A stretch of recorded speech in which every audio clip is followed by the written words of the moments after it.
You think you know the story. Friday the 13th, the Knights Templar, arrested, burned, gone, right? That's the neat little package history sold us. Convenient, tidy, and probably a lie. Because while everyone was looking inland, watching the fires burn in Paris, something else was happening. Something at sea. Something the history books just skipped over. What really happened to the Templar fleet? The most powerful private navy on Earth vanished without a trace. Forget the Holy Grail. Forget the buried treasure. The real secret sailed away. And it carried something far more dangerous than gold. Something that would rewrite the next 700 years of history from the shadows. It's just past midnight here. Where are you tuning in from tonight? Drop a comment, let me know. It's wild we can connect like this, digging into the stories buried beneath the stories. If that's your kind of thing, make sure you hit subscribe. We do this every week. Now, forget the land, forget the castles. Tonight, we follow the ships, we follow the system, and we follow the covenant.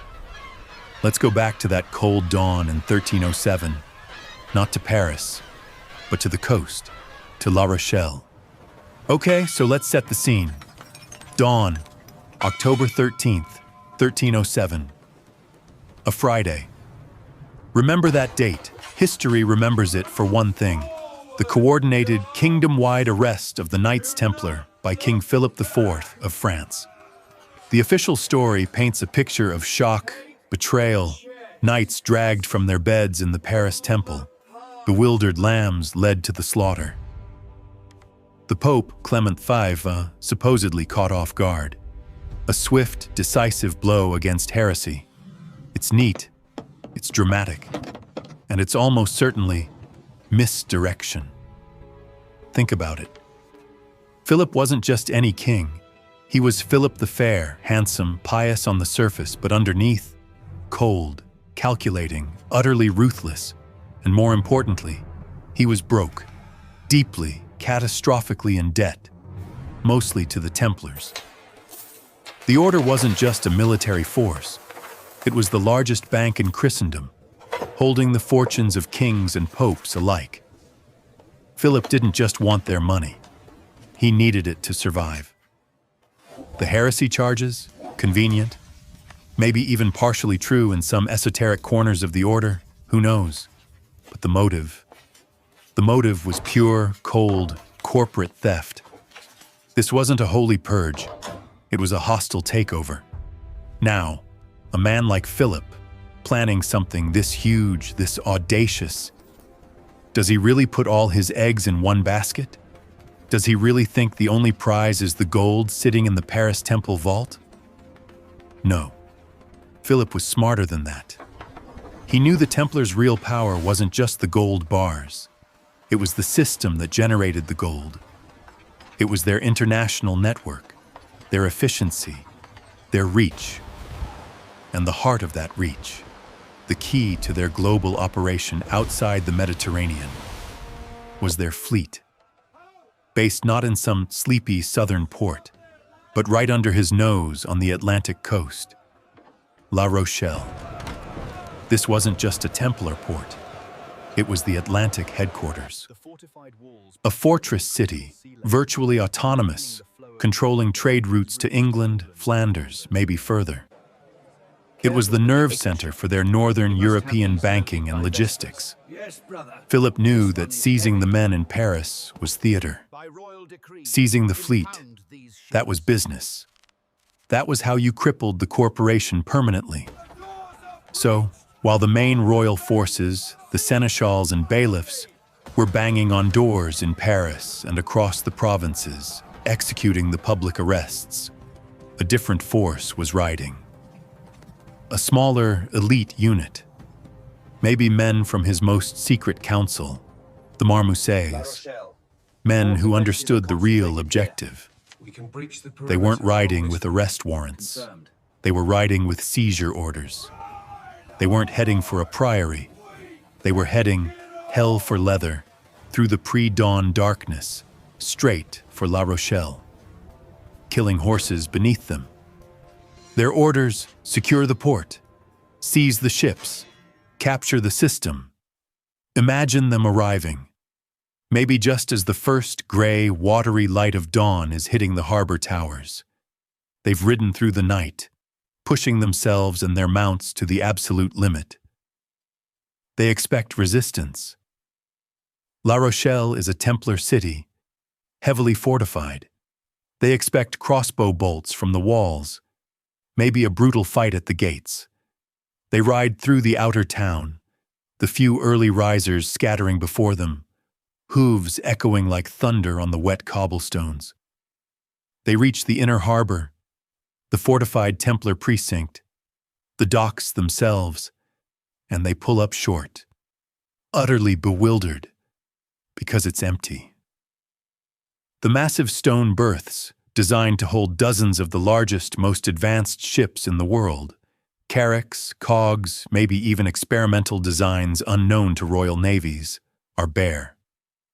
The huge, thick mooring ropes lie coiled on the quayside like dead serpents.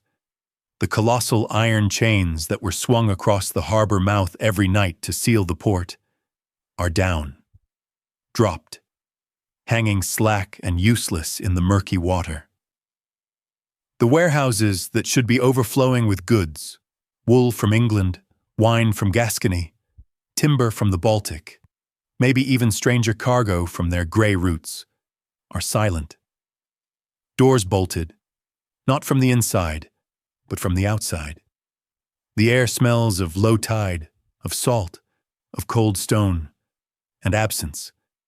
The king's men, they are masters of siege warfare, of land battles. But this is a different kind of defeat, a silent defeat. The local port officials, hauled out of their beds, are terrified. They stammer. They saw nothing. Or maybe they saw everything, and their silence was bought or compelled.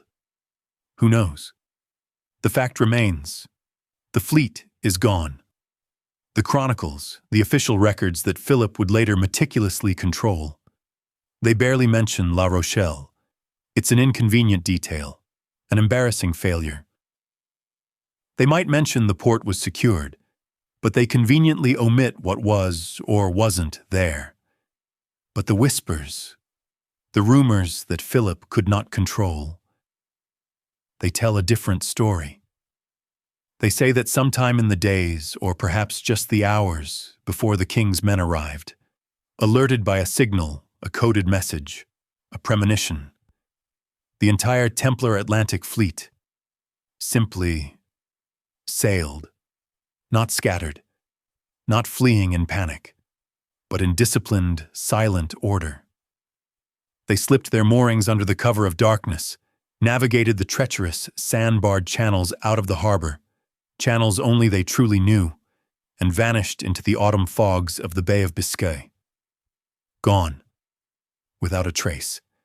This, right here, is the pivot. The moment the official history becomes inadequate. Forget the Grail in a dusty crypt. Forget buried treasure marked on a coded map. The real Templar treasure, the operational core of the most powerful corporation on Earth, just became a ghost. It became a fleet without a flag. And it wasn't empty. Oh no, they didn't just save the ships. They saved the system.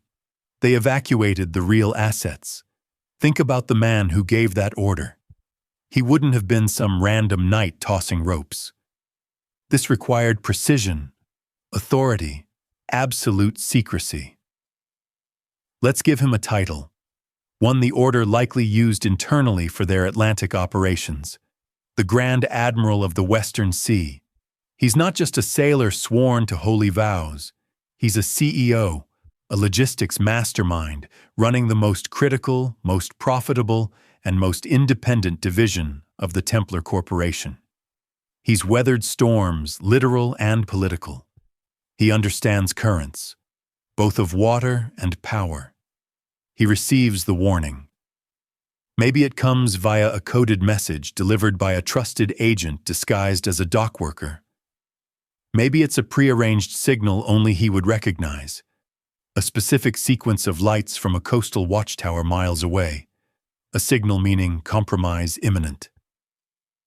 Execute Protocol Argentum. Argentum, silver, the code for total asset evacuation. He knows instantly what it means. The king is moving. Not just a shakedown, not just another political squeeze. This is the end game. He has maybe 12 hours, maybe less, before the king's fastest riders reach La Rochelle. What does he do? Does he panic? Does he rally the knights in the garrison for a suicidal defense?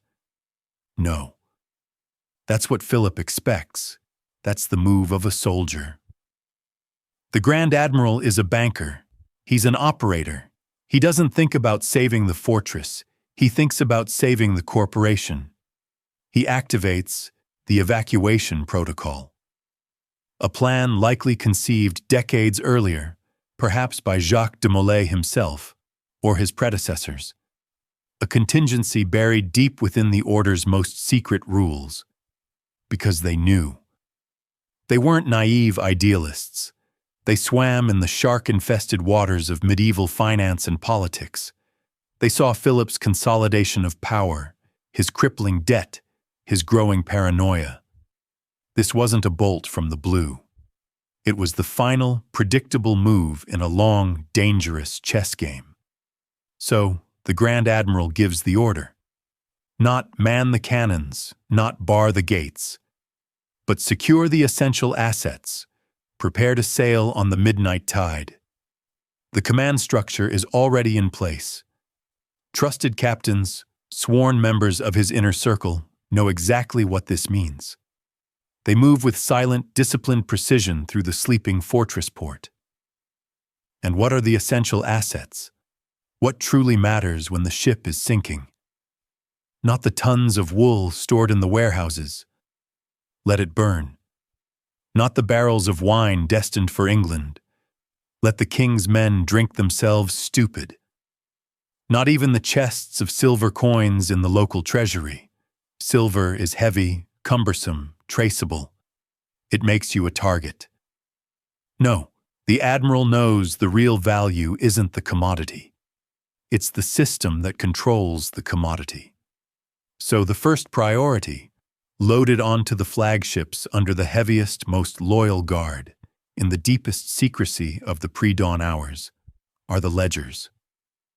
Not the day-to-day account books of La Rochelle. Those are decoys, let them be seized. He takes the central ledgers, the master copies, perhaps etched onto thin sheets of lead or silver, or written in ciphers known only to a handful of brothers. These ledgers detail every loan, every mortgage, every line of credit extended by the order across all of Europe and beyond. They list the true debts of King Philip, of the Pope himself, of countless barons, bishops, and merchant houses. This isn't just an accounting record, it's a weapon. It's compromat on an international scale. It's the ultimate political leverage, the power to ruin dynasties with a single, strategically leaked page. It's the real Templar bank, and it's now portable. The second priority, the archive. This is the crown jewel, the operational core, the thing whispered about as the compass. Forget the legends of a magical cup that grants eternal life. This was the Templar Grail, knowledge, practical, actionable, world-changing knowledge, housed not on fragile parchment perhaps, but on more durable media, maybe complex navigational charts carved onto waxed wooden tablets, astronomical data etched onto brass discs, coastal profiles meticulously drawn on treated sailcloth. This archive contained the real maps, not the theological fantasies hanging in royal courts, but the working charts of the world's best navigators. Charts compiled over 2 centuries, incorporating intelligence gathered from captured Arab dhows, from taciturn Genoese pilots, maybe even from descendants of Viking explorers encountered in their Scottish commanderies. These maps showed coastlines in Africa, maybe even across the Atlantic, Vinland, that were simply off the edge of official European knowledge. They detailed ocean currents, prevailing winds, safe harbors, resource locations. The compass wasn't just geography. It was economic power. It was the key to future wealth, the operational blueprint for escaping the collapsing European system and building something new somewhere else. And there was a third asset, something even more closely guarded. Something mentioned only in the most oblique references within the Order's secret rules. Something the Grand Admiral himself might have been sworn to protect with his life above all else. Let's call it the Covenant. What was it? The archives are silent, the whispers contradictory. Maybe it was a physical object, a set of ancient scrolls predating Christianity, found beneath Solomon's temple, containing knowledge that would shatter the foundations of Rome. Or perhaps it wasn't an object, but a person, a specific bloodline, descended from someone significant, whose survival the Order was secretly sworn to ensure, echoing the custos sanguinis idea, but kept within this narrative. Maybe the Grand Admiral himself carried this blood, or perhaps a child, disguised as a cabin boy, was brought onto the flagship in the final moments. Or maybe the Covenant was something else entirely. A process, a technology, a piece of lost science like the formula for Greek fire, or architectural secrets, or even knowledge of harnessing some natural force. We don't know for certain, but the legend insists there was a third sacred element, something the ledgers, the bank, and the compass, the map, were merely tools designed to serve and protect. The ledgers represented their power. The compass represented their knowledge. The Covenant represented their purpose, their ultimate justification, perhaps known only to the highest echelons like the Grand Admiral. These three things, ledger, compass, covenant, these were the essential assets.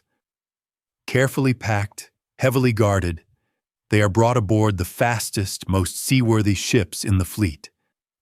The rest, the mundane treasures, the silver chalices, the chests of ordinary coin, maybe they take a small amount, easily portable seed money for the journey.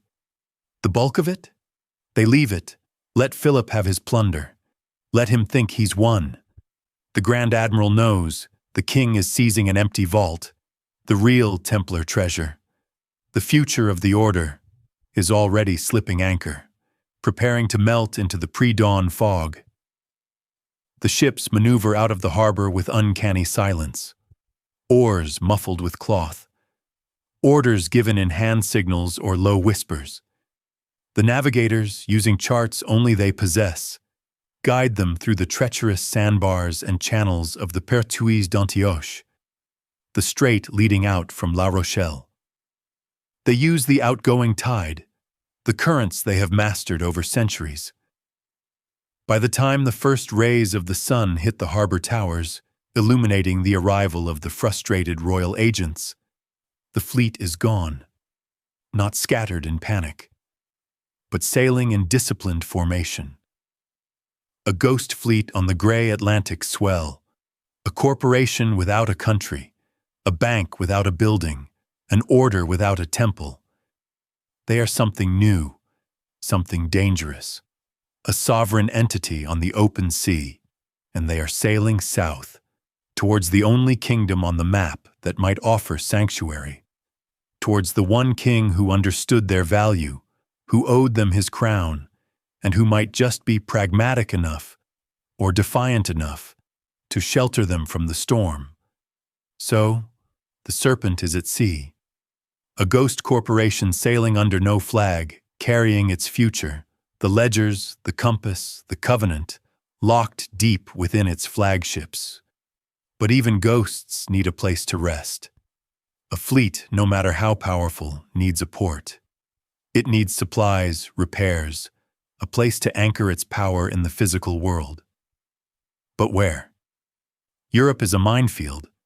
Every major harbor, Genoa, Venice, Marseille, London, is controlled by powers either directly hostile or too terrified of the Pope and King Philip to offer sanctuary. Sailing east into the Mediterranean is suicide. That's the domain of their bitter rivals, the Hospitallers. Sailing north is pointless. Scotland might offer refuge, but it's too remote, too poor, too far from the centers of power they still intend to influence. They need a base that offers safety, legitimacy, and strategic advantage. There is only one candidate. The Grand Admiral, guided by the cold logic of the ledgers and the secret roots of the compass, steers the fleet south, hugging the Atlantic coast, towards the one kingdom that owes them. The one kingdom whose very existence was intertwined with the Templar cross. Portugal. Think about Portugal at the dawn of the 14th century. It's not a major power like France or Spain. It's a young kingdom, still forging its identity, clinging precariously to the western edge of Iberia.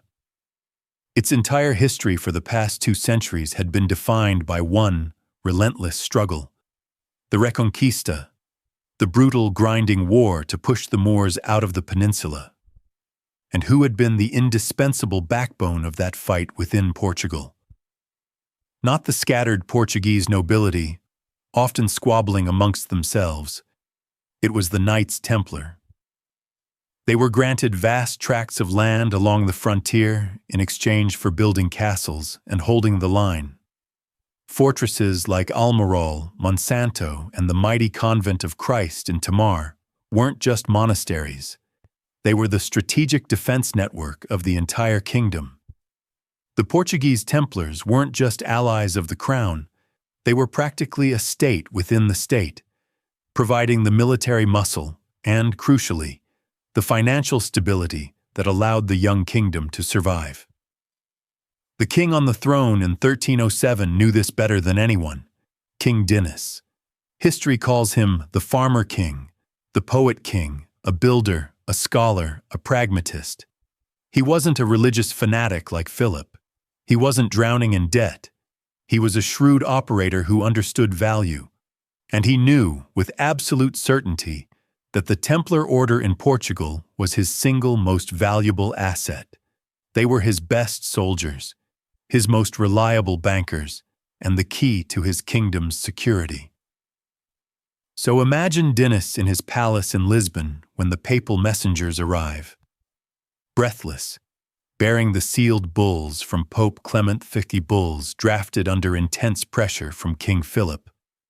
Filled with lurid accusations of heresy, sodomy, devil worship. Bulls demanding the immediate arrest of every Templar knight in Portugal, the seizure of all their lands, castles, ships, and treasuries, pending investigation by the Holy Inquisition. Dinis reads the charges. He looks at the papal seal, and he understands instantly what this is. This isn't about heresy. This is about money. This is about politics. This is his powerful, debt-ridden northern neighbor, the King of France, orchestrating a brutal corporate raid to eliminate his biggest creditor and seize their assets. And the Pope, weak and essentially a French captive in Avignon, is just rubber-stamping the crime. Dinis is faced with an impossible choice. Obey the Pope, betray the knights who had secured his kingdom, dismantle his own military and financial infrastructure, and effectively hand over Portugal's future to French influence. Or defy the Vicar of Christ himself, risk excommunication, maybe even invasion? Lesser kings buckled, but Dinis was different. He saw the trap, and he refused to walk into it. He played for time. He publicly acknowledged the Pope's authority. He expressed grave concern about the charges. He even ordered a perfunctory investigation.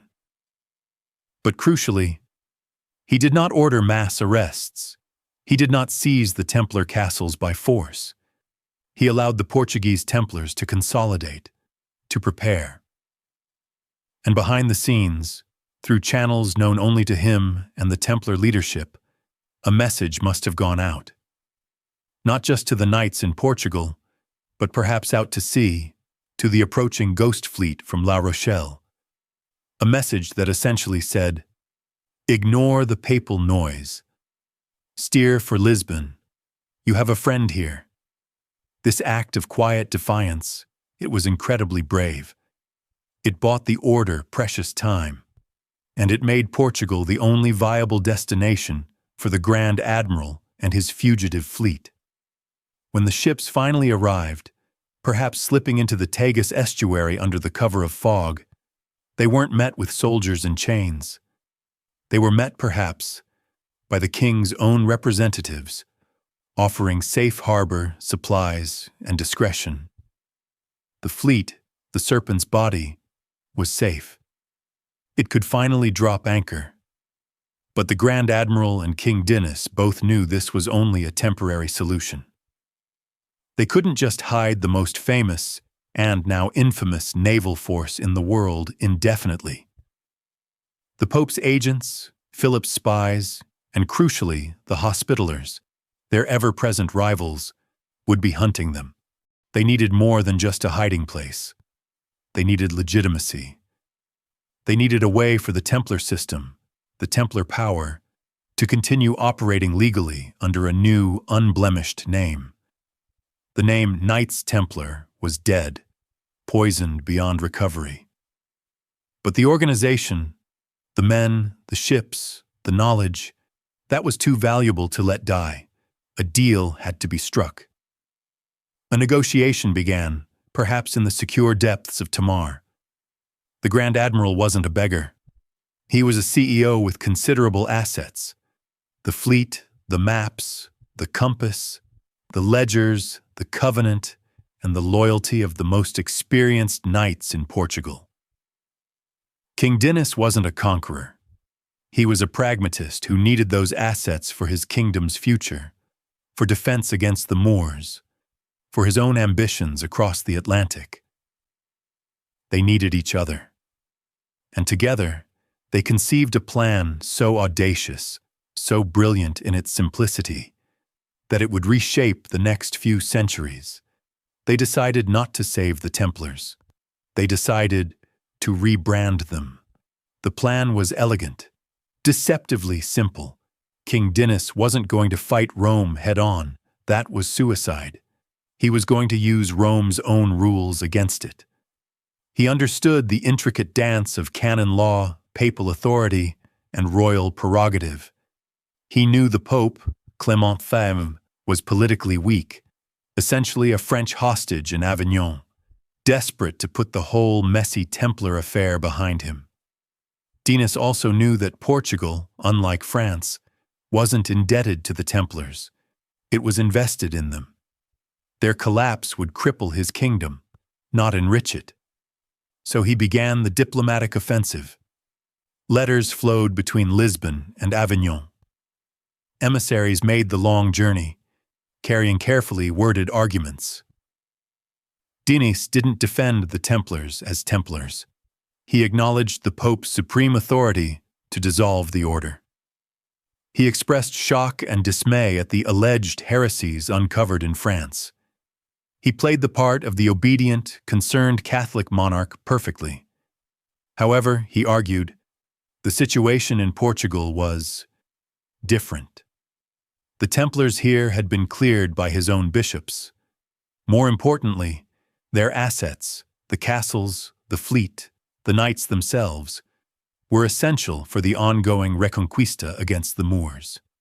To simply confiscate everything, or worse, hand it over to the Hospitallers, who Dinis likely distrusted almost as much as Philip, would destabilize his kingdom and weaken the very defense of Christendom on the Iberian frontier. It was a masterful argument, appealing to the Pope's own stated priorities, stability and the fight against Islam. Then came the masterstroke. Dinis proposed a solution. He would obey the papal decree. He would formally dissolve the Knights Templar within Portugal. Their name would be struck from the records. But, in the very same act, to ensure the continued defense of the realm and the Holy War, he would use his royal authority to create a new Portuguese military order. This order would be called the Order of Christ. And all the former Templar properties, assets, lands, castles, knights, sergeants, and crucially, the fleet, would simply be transferred seamlessly and immediately into this new entity. It wasn't an inheritance, it was a reincorporation, under a new name, with a new, purely nominal loyalty sworn directly to the Portuguese crown in service to the Pope's goals. Think about the brilliance of this. Dinis wasn't saving the Templars, he was saving their assets for himself. He was nationalizing the Templar Corporation under a new banner, cutting out both the Pope's direct control and the grasping hands of the French king and the Hospitallers. He presented it to the Pope not as defiance, but as a pragmatic necessity, a way to uphold the spirit of the Crusade even as the letter of the Templar order was erased. The Pope was caught. Refusing Dinis would risk alienating a loyal kingdom, potentially sparking another conflict when he desperately needed stability. Accepting the deal meant losing direct control over the Templar wealth in Portugal, but it did solve the problem neatly. It allowed the Templar name to die, while ensuring their resources continued to, ostensibly, serve the Church's goals in the Reconquista. After years of tense negotiation, backroom deals, and likely significant donations flowing from Portugal, perhaps using some of that very Templar gold, to the papal court in Avignon, the Pope finally, reluctantly, agreed. In 1319, the papal bull Ad Ea ex Quibus was issued. It formally approved the creation of the Order of Christ and sanctioned the transfer of all former Templar assets within Portugal to this new entity. It was done. The greatest legal sleight of hand of the medieval era was complete. The Grand Admiral of the fugitive fleet could finally stand on the deck of his flagship, anchored securely in the Tagus, and know that his ships, his men, his system were legal again. They weren't Templars anymore. They were chevaliers of the Order of Christ. They swapped their white mantles for black ones. They changed the design of their cross, keeping the distinctive red pate shape, but adding a smaller white cross within it, symbolizing their new beginning. But everyone knew. The Grand Master of the Templars in Portugal, Gil Martins, simply became the first Grand Master of the Order of Christ. The knights were the same men. The vast fortress at Tomar, once the Templar headquarters, now became the headquarters of the Order of Christ. The fleet, the Ghost Fleet from La Rochelle, was now the official navy of the Order of Christ, blessed by the Pope. The Serpent had not just found a hiding place, it had been given a new, respectable skin. And the true treasures, the ledgers, the compass, the covenant, they didn't need to hide on ships anymore. They could finally be brought ashore. Not to be displayed, of course, but to be secured. They were taken inland, under the heaviest guard, not to Lisbon, but to the heart of the Order's power, the place least likely to ever fall. Tomar. Deep beneath the massive circular corolla, the original Templar church built in the 12th century, lay a network of vaults and crypts. Here, behind walls of solid stone, protected by the legitimacy of the new order and the power of the Portuguese crown, the archive was finally laid to rest. The compass, the maps that held the key to the future, was safe. The covenant, the secret purpose, was secure. The Serpent had its lair.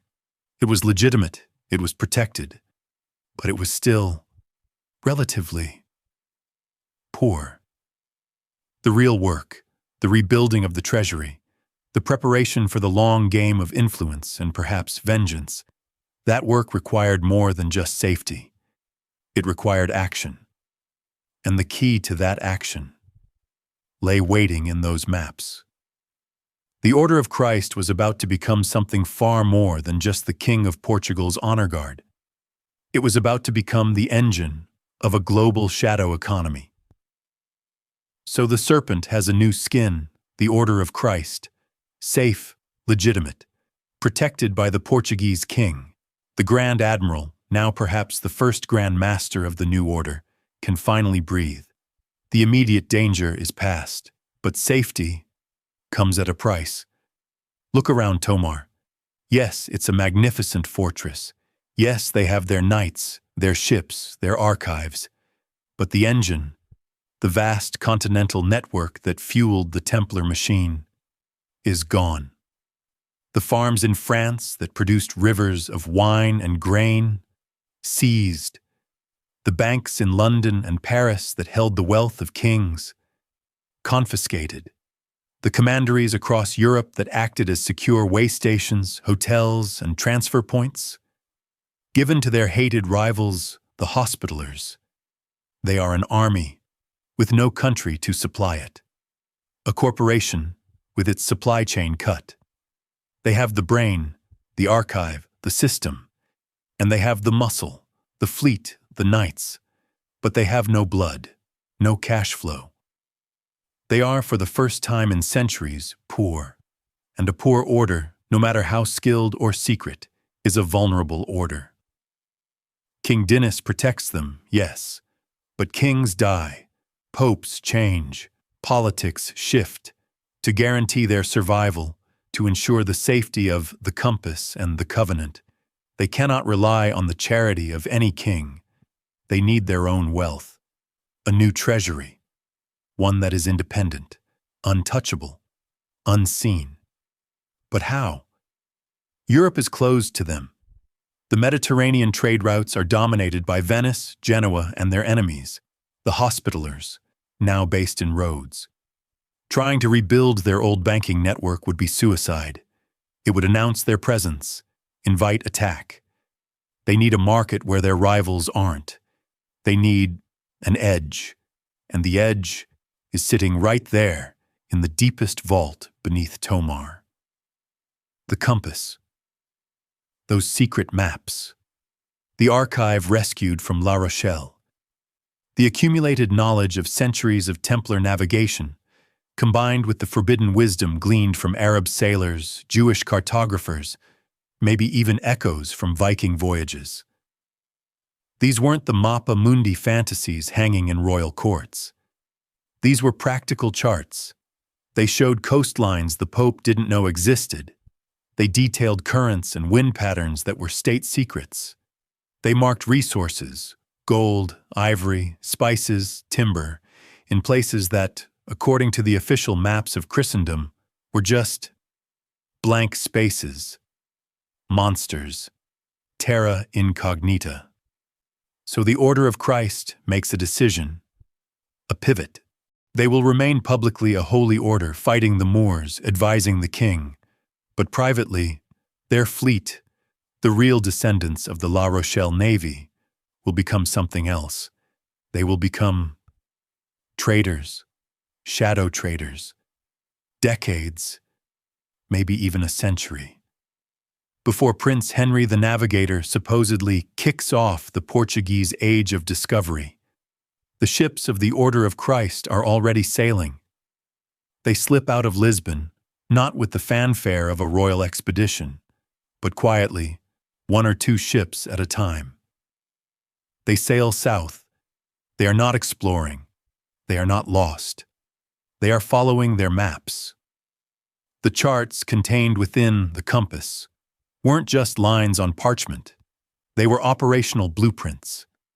They detailed not only coastlines, but also prevailing winds, seasonal currents, safe anchorages, known perhaps only to ancient Phoenicians or Arab dhow captains, whose knowledge the Templars had meticulously gathered and guarded. They knew, for instance, precisely when to catch the Canary current, to sweep them down the forbidding West African coast with minimal effort, and where the treacherous counter-currents lay that could trap less knowledgeable sailors for months. They knew the locations of hidden freshwater sources, vital for long voyages.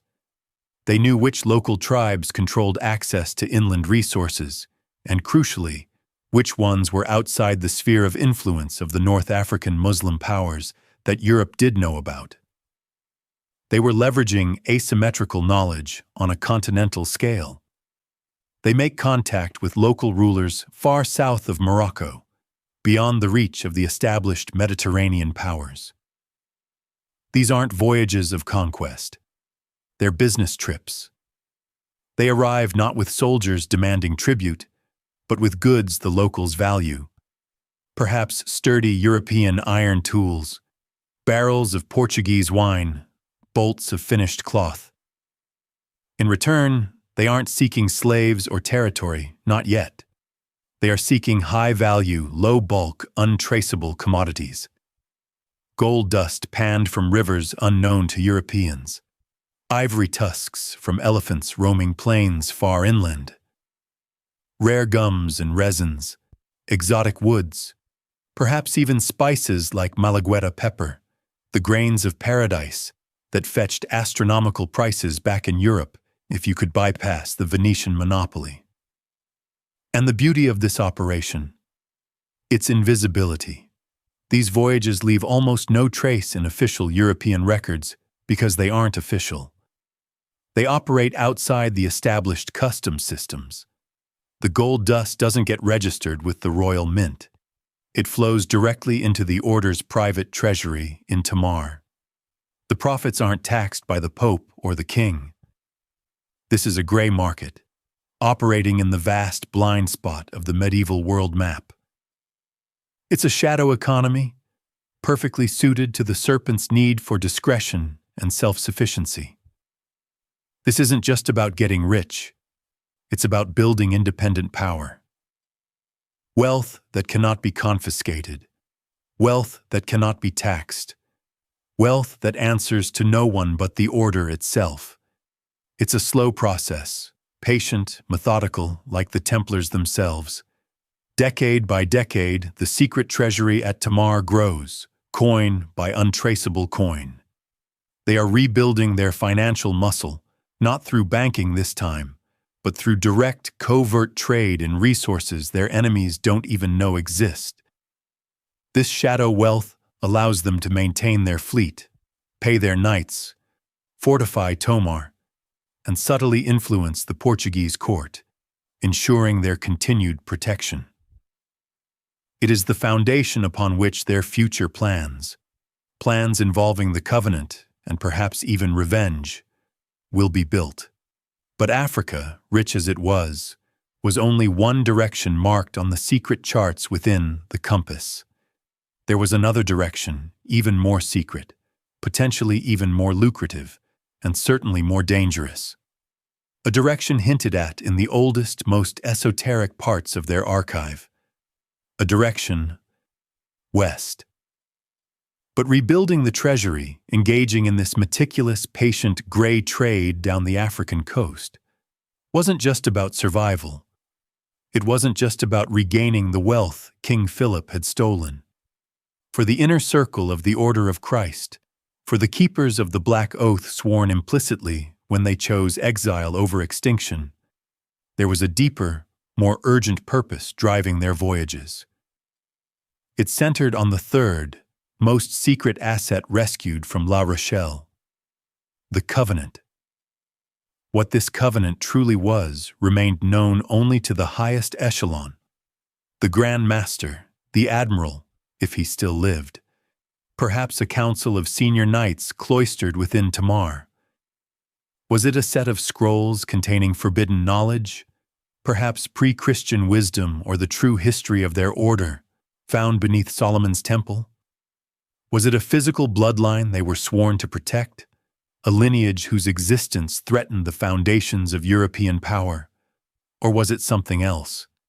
A principle, a technology, a philosophical key?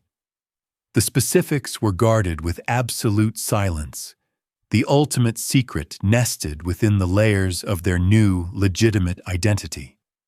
But whatever its form, the covenant represented the order's raison d'être, their justification, the sacred charge that transcended loyalty to any pope or king. It was the soul they had saved while sacrificing the body. And this soul, this covenant, was believed to be essential, not just for the order, but for the future. Perhaps it held knowledge needed to navigate a coming age of darkness, or the key to unlocking a higher understanding, or simply the unvarnished truth about power and faith that the established authorities sought to suppress. Protecting it wasn't merely an act of self-preservation. It was a sacred duty. The wealth generated by the gray trade wasn't an end in itself. It was the means. It provided the resources needed to keep the fleet operational, to maintain the fortress at Tomar as an impregnable sanctuary, to fund the intelligence network required to monitor their enemies, especially the ever-watchful Hospitallers and the agents of Rome, and crucially, to ensure the absolute security and secrecy of the covenant itself.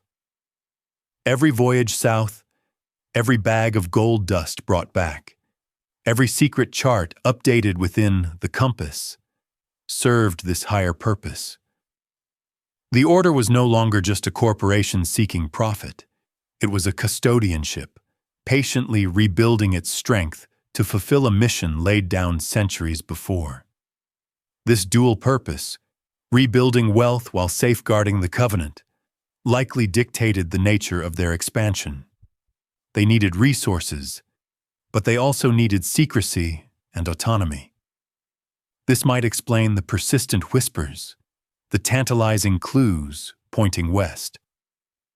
While the African trade was profitable and relatively low risk, using routes unknown to European competitors, the lands across the Atlantic offered something more: isolation. If the compass truly held charts derived from Norse voyages to Vinland, or perhaps even older forgotten maritime traditions, these wouldn't just be trade routes. They would be potential escape routes, sanctuaries far beyond the reach of any European power. Establishing small, secret outposts in these distant lands, perhaps simple fishing stations in Newfoundland, lumber camps further south, wouldn't just provide new resources, furs, timber, perhaps even the rumored silver. It would create potential fallback positions, places where the covenant could be moved if Portugal itself ever became unsafe. This wasn't about colonization in the way Spain would later pursue it. It was about establishing strategic depth, creating options, ensuring that no matter what happened in Europe, another hostile king, another treacherous pope, the covenant and the order's core knowledge would survive. The carvings at Rochelle Chapel, therefore, might be seen not just as proof of early voyages, but as a coded message within the broader Templar network, signaling that the Western option existed, that routes were known, that sanctuaries were potentially available. This long-term, almost paranoid focus on security and redundancy was the hallmark of the Templar system. They hadn't survived for 2 centuries by trusting kings or popes. They had survived by building parallel structures, maintaining absolute secrecy, and always having a contingency plan. The Order of Christ, guided by the wisdom held within the compass and driven by the need to protect the covenant, was simply executing the ultimate contingency plan on a global scale. For over a century, this patient work continued. Building wealth through the shadow economy, mapping the unknown world, watching the shifting powers in Europe, and guarding the secret within the vaults of Tomar. They were a coiled serpent, gathering strength, waiting for the moment when the fragile order of Christendom would inevitably break, waiting for the chaos that would allow them not just to survive, but perhaps to finally settle old scores and ensure the covenant's ultimate safety. That moment arrived with the fury of the Reformation. For over 100 years, the Order of Christ, the serpent in its borrowed skin, patiently rebuilds. They sail their secret routes, guided by the compass, filling the vaults of Tamar with wealth from Africa and perhaps the hidden West. They maintain their pious facade, advising the Portuguese kings, even funding the early stages of the official Age of Discovery, subtly guiding it, ensuring their own monopoly on the true maps remains secure. They are playing the long game, nursing that 400-year-old grudge against Rome and France, waiting for the monolithic power structure of Catholic Europe, the very system that crushed them, to show a sign of weakness, waiting for an imbalance. And then, in 1517, the crack appears, not with the roar of cannons, but with the tap of a hammer.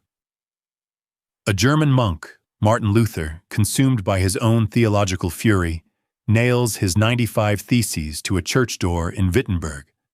It's meant to be an academic challenge, a call for internal reform. But Luther has unknowingly struck a match in a Europe saturated with political resentment, economic tension, and a growing hunger for change. The spark catches, and the continent explodes. The Protestant Reformation isn't a debate, it's a firestorm. Within a generation, the 1,000-year unity of Western Christendom is shattered. Germany dissolves into decades of brutal religious warfare. The wealthy Netherlands, chafing under the rule of ultra-Catholic Spain, rises in open, bloody revolt. Scandinavia breaks away, establishing its own state churches. And perhaps most significantly, England, under the ambitious and ruthless Tudor dynasty, severs ties with Rome completely, not just for theological reasons, but for cold, hard political and economic power. For the old powers, the Pope in Rome, the Habsburg Emperor in Vienna, and especially the King of Spain, now the inheritor of France's role as the Pope's primary defender. This is catastrophe. It's chaos. Heresy runs rampant. The world seems to be ending. But for the Grand Master of the Order of Christ, watching the chaos unfold from the secure battlements of Tomar, this isn't the end of the world. This is the opportunity he, or rather his order, has been waiting for nearly 2 centuries. The world hasn't ended. It has simply rebalanced, and the scales have suddenly, violently, tipped against his ancient enemies. The Pope is no longer the undisputed master of Europe. He's fighting desperately to hold on to his remaining flock. Spain, the financial and military engine of the Counter-Reformation, is now bogged down in endless, ruinously expensive wars against Protestant rebels in the Netherlands and increasingly bold English privateers on the high seas. The monolithic system that crushed the Templars in 1307 is now tearing itself apart. And the Order of Christ, they have a choice, a profound one. Do they remain loyal to their public identity, a Catholic military order sworn to defend the faith, even a fractured one? Do they join Spain and the Pope in fighting the Protestant heretics? Or do they remember the original betrayal? Do they remember the fire?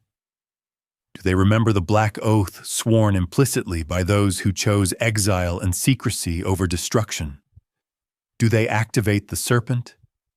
The decision, made in the deepest, most secret councils beneath Tomar, is likely swift and unanimous. The Order of Christ itself, the public entity, will maintain a careful neutrality, perhaps even offer token support to the Catholic cause to maintain its cover. But the real power, the fleet, now perhaps operating under deliberately obscured flags or shell ownership. The shadow treasury built from the gray trade, the intelligence network maintained through centuries of quiet contacts, and above all, the compass and the need to protect the covenant. That power will now be deployed, not in defense of Rome, but in pursuit of the Order's own ancient agenda: survival, the protection of the covenant, and perhaps, finally, vengeance. They need allies, and the enemy of their enemy is now their friend. The heretics, the Protestant powers defying Rome and Spain. They are now the perfect partners. They have the motive, survival against Catholic Spain. They have the means, growing navies, ambitious monarchs like Elizabeth the Fern, and they operate outside the Pope's direct control. So the Serpent makes its move, quietly, deniably, agents posing as neutral Portuguese merchants, Genoese bankers, or Flemish scholars travel north. They carry not just trade goods, but proposals. They arrive in the back rooms of London, in the besieged ports of Holland. They seek out the spy masters, men like Sir Francis Walsingham, Elizabeth's ruthless intelligence chief, or William the Silent, leader of the Dutch revolt. And they make an offer that is almost too good to refuse. "You fight Spain," the Serpent's envoy might whisper, perhaps across a table in a smoky tavern, maps concealed beneath his cloak. "You fight the Pope's banker. We have reasons to dislike Spain and Rome as well. You need funding for your wars. We have access to private capital untraceable. You need better maps of the Atlantic, of the routes the Spanish treasure fleets take. We possess charts that make the King of Spain's look like children's drawings. You need naval intelligence? We know their schedules. We know their weaknesses. We have friends in places you cannot reach." What does the Serpent want in return? Simple: a share of the captured Spanish wealth, not for Portugal, but for their own private treasury. Safe harbors and operational bases for their ships that might fly an English or Dutch flag one day, and no flag the next. And above all, secrecy, plausible deniability. England and the Dutch get the immediate benefits: the gold, the strategic advantage. The Serpent gets its long-delayed revenge, weakens its ancient enemies, secures its own financial future, and crucially, ensures that the rising Protestant powers, potential future threats to the covenant, are now indebted to them. It's a deal forged in the cold calculus of geopolitical necessity and centuries-old resentment. The heretical alliance is born. The secret maps from the compass are discreetly shared. Gold, laundered from the gray trade, begins to flow north. And the Serpent's shadow fleet, the direct descendants of the La Rochelle Navy, perhaps now augmented with faster, more modern ships built with their secret wealth, prepares to sail. They are not going to fight under their own banner. They are going to fight through others. They are about to unleash their first true proxy. A ragged, desperate band of rebels fighting for survival in the cold waters of the North Sea. The sea beggars are about to become the Serpent's fangs. The Serpent needs a weapon, and deniable force to bleed Spain dry, to disrupt the flow of New World silver that funds the Pope's armies and the Inquisition's pyres. And they find the perfect instrument, forged in the crucible of desperation, in the cold, wet, rebellious provinces of the Spanish Netherlands. We're talking about the Dutch Revolt, starting in the 1560s. This isn't a clean war of nations. It's a brutal, asymmetrical struggle for survival. Philip II of Spain, the most powerful man on earth, sees the Dutch provinces, mostly Protestant now, as his property, his inheritance. Their defiance is not just rebellion, it's heresy. He sends his most ruthless general, the Duke of Alba, and his infamous Council of Blood. Alba doesn't negotiate, he crushes. Mass executions, confiscations, the Inquisition running rampant. It's a reign of terror designed to break the Dutch spirit completely. The Dutch nobility is scattered. Their cities are besieged. On land, they seem utterly doomed. But the Dutch, they have the sea, and they have rage. Thousands of Dutch Calvinists, ruined merchants, sailors whose livelihoods were destroyed by Spanish taxes, even common criminals released from prisons. They take to the water. They form irregular fleets, operating from hidden estuaries and the coasts of friendly Protestant England. They call themselves the Watergeuzen, the sea beggars, a name given to them in contempt by a Spanish courtier, a name they adopt with fierce pride. These are not disciplined naval officers. They are pirates, fanatics, driven by religious fury and a burning desire for revenge.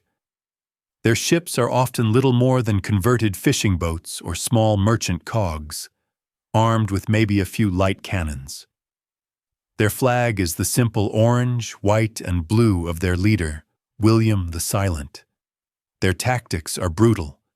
Raid Spanish coastal towns, seize Spanish merchant ships, and notoriously massacre Catholic priests and monks whenever they find them. They are a swarm, a chaotic, seemingly insignificant nuisance buzzing around the ankles of the mighty Spanish war machine. History loves the underdog story. The plucky sea beggars, through sheer grit and determination, somehow managing to cripple the Spanish supply lines, seize key ports, like Brill in 1572, and ultimately carve out Dutch independence. It's David versus Goliath. It's inspiring. It's incomplete, because the official histories leave out the most crucial question. How? How did a disorganized rabble of pirates, operating on a shoestring budget, consistently outmaneuver and defeat the professional navy and experienced troops of the greatest empire on earth? Where did they get the money to sustain their operations for decades? Where did they get the intelligence, the precise locations of Spanish convoys, the weaknesses in coastal defenses, the timing of troop movements? Where did they get the heavy artillery needed to actually capture fortified towns like Brill? Luck, divine intervention, or something else? Look beneath the surface. Look at the timing. The sea beggars become truly effective precisely when the Order of the Serpent, the hidden Templar network within the Order of Christ, makes its strategic decision to ally with the Protestant powers. Look at the targets. The sea beggars don't just raid randomly. Their attacks disproportionately hit the Silver Fleet routes, the very economic lifeline the Serpent wants to sever. Look at the efficiency. Their intelligence is too good. Their timing is too perfect. This isn't random piracy. This is coordinated economic warfare. This is the Serpent's first proxy fleet. The connection isn't written in any official treaty. It exists in the shadows, in the untraceable flow of gold laundered through neutral ports like Hamburg or Antwerp, delivered by Portuguese merchants, Serpent agents, to the beggars' hidden bases. It exists in the sudden appearance of advanced navigational charts in the hands of beggar captains, charts derived from the Compass archive in Tamar. It exists in the delivery of cannons, gunpowder, and weapons, paid for by anonymous donors. The Order of the Serpent isn't flying its own flag. It's leasing the sea beggars' flag. They are providing the funding, the intelligence, and perhaps even some key personnel, experienced navigators, siege engineers, men who know how to fight a naval war because their predecessors invented much of it. The sea beggars provide the manpower, the religious fanaticism, and crucially, the plausible deniability. When a Spanish treasure galleon sinks, Rome blames the Dutch heretics. They don't see the hidden hand, hundreds of miles away in Tamar, pulling the strings, achieving its 400-year-old objective, bleeding the power that destroyed them. This proxy model, it's devastatingly effective. It allows the Serpent to wage war against its ancient enemy without risking its own legitimate base in Portugal. It weakens Spain. It drains the Vatican's coffers. And it's profitable. A significant portion of that captured Spanish silver undoubtedly flows back, quietly, into the Serpent's shadow treasury. The sea beggars are the perfect weapon, but they are only the first. The Serpent sees the success of this model, and now it's ready to scale up. It's ready to move beyond funding pirates and start funding kings. Or rather, a queen. A queen ruling a small, vulnerable island nation, surrounded by enemies, desperately needing an edge to survive. A queen whose own spy master is already in quiet contact with the Serpent's agents. The war is about to move to the main stage. England and its most famous pirate are about to become the Serpent's sword. The sea beggars were effective, brutal. They bled Spain in the cold waters of the North Sea. But they were limited. They were rebels fighting for their own survival. The Serpent needed more. It needed a partner with global reach, a partner whose ambition matched its own, a partner whose enemy was precisely the same. Philip II of Spain, the Pope's enforcer. And it found that partner in England, specifically in the court of Queen Elizabeth I. Elizabeth was playing a dangerous game. She was the Protestant queen of a small island nation, surrounded by enemies. Spain, the global superpower, saw her as a heretic and a usurper, actively plotting to overthrow her. France was a perennial rival. Scotland to the north was a constant threat. Elizabeth needed every advantage she could get. She needed money. She needed intelligence. She needed a way to strike at Spain without triggering an all-out war she couldn't possibly win. And the answer came in the form of privateers, state-sponsored pirates, men given license by the Queen herself to raid Spanish ships and colonies, splitting the profits with the crown. It was brilliant. It was deniable, and it was devastatingly effective. And the greatest of these sea dogs, the most audacious, the most successful, the man whose name became a terror to the Spanish Empire, was Francis Drake. History paints Drake as a loyal English patriot, a devout Protestant, a hero who served his queen. And perhaps he was. But was that all he was? Look closer. Look at his connections. Drake wasn't just some rough sailor. He was deeply connected to the highest levels of Elizabeth's intelligence network, run by the shadowy Sir Francis Walsingham. Walsingham, a man known for his vast network of spies, his use of ciphers, his ruthless pragmatism, and his quiet contacts with useful foreign powers, including, perhaps, certain Portuguese merchants representing the Order of Christ, or rather, its covert arm, the Serpent. Look at Drake's knowledge. His navigation wasn't just good, it was legendary. He seemed to know routes, currents, and safe harbors that baffled even the Spanish, who had supposedly discovered these lands. Where did this knowledge come from? Did it really all come just from captured Spanish charts? Or did he have access to something more? Something older? Something like the Compass Archive, discreetly shared by his Serpent allies? Consider Drake's most famous exploit, his circumnavigation of the globe from 1577 to 1580, the first Englishman to achieve it. An incredible feat of navigation and endurance. The official story is one of exploration and plunder. But what if the real mission was different? What if Walsingham, acting in concert with the Serpent network, provided Drake with the Templar maps, the charts showing not just the route around South America, but perhaps even the Pacific currents, knowledge gleaned centuries earlier? What if Drake's voyage wasn't just plunder, but strategic economic warfare on a global scale, designed by the Serpent to hit Spain where it truly hurt, its Pacific silver trade, the very source of the wealth funding its European wars? Drake wasn't just raiding treasure ships. He was mapping Spain's global empire, probing its weaknesses, demonstrating its vulnerability, all while enriching himself and his queen, and fulfilling the Serpent's centuries-old vendetta. He returns to England a hero, knighted by the Queen on the deck of his ship, the Golden Hind. He brings back treasure estimated to be worth twice the Queen's annual revenue. He has crippled Spanish finance and morale. He has become a legend. But perhaps he was also something else.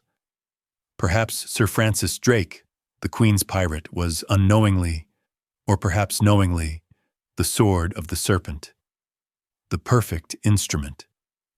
A man whose own ambition, patriotism, and hatred of Spain aligned perfectly with the cold, calculating, long-term goals of the fugitive Templar order. He got the glory. He got the gold. The Serpent got its revenge, advanced its war against Rome and Spain, and remained perfectly hidden in the shadows. The alliance was working. The proxies were effective. The Serpent's fangs were sinking deep into the Spanish Empire. But wars, even shadow wars, escalate, and Spain was not going to take this lying down. Philip II was preparing his own response, a response so massive, so overwhelming, that it would force the Serpent to risk everything in one desperate gamble on the open sea. The Armada was coming. Drake's circumnavigation was a triumph for England and for the Serpent. Spanish silver was flowing into Elizabeth's treasury and quietly into the Serpent's offshore accounts. Spain was wounded, humiliated. The heretical alliance was paying dividends. But the Grand Master, the hidden leadership of the Serpent network, perhaps still operating from the secure depths of Tomar, they were playing a longer game. Alliances with monarchs were temporary. They knew this better than anyone. They had served kings before. They had funded kings before, and they had been betrayed by kings before. Elizabeth was useful, Walsingham was a valuable partner, but England was growing too powerful, too quickly. Its ambition was becoming global. And empires don't tolerate rivals, especially rivals operating a secret sovereign fleet with its own agenda. The Serpent saw the writing on the wall, relying on English ports, English letters of marque. That was convenient, but it was dangerous. It put their entire operation, their fleet, their archive, and maybe even the Covenant itself, under the potential control of another monarch. They had traded one master, the Pope, for another, the Queen. This was unacceptable. They needed what the Templars had always truly craved, even before 1307, what Cyprus had briefly represented. They needed their own base. A place outside the reach of any European power. A sovereign territory, controlled entirely by the Order, where their ships could dock without question, where their wealth could be stored without fear of seizure, where the Covenant could be guarded without relying on the fickle goodwill of kings. But where? Europe was a chessboard of established powers. Africa was becoming a Portuguese monopoly, thanks, ironically, to their own early maps. Asia was too far, too unknown.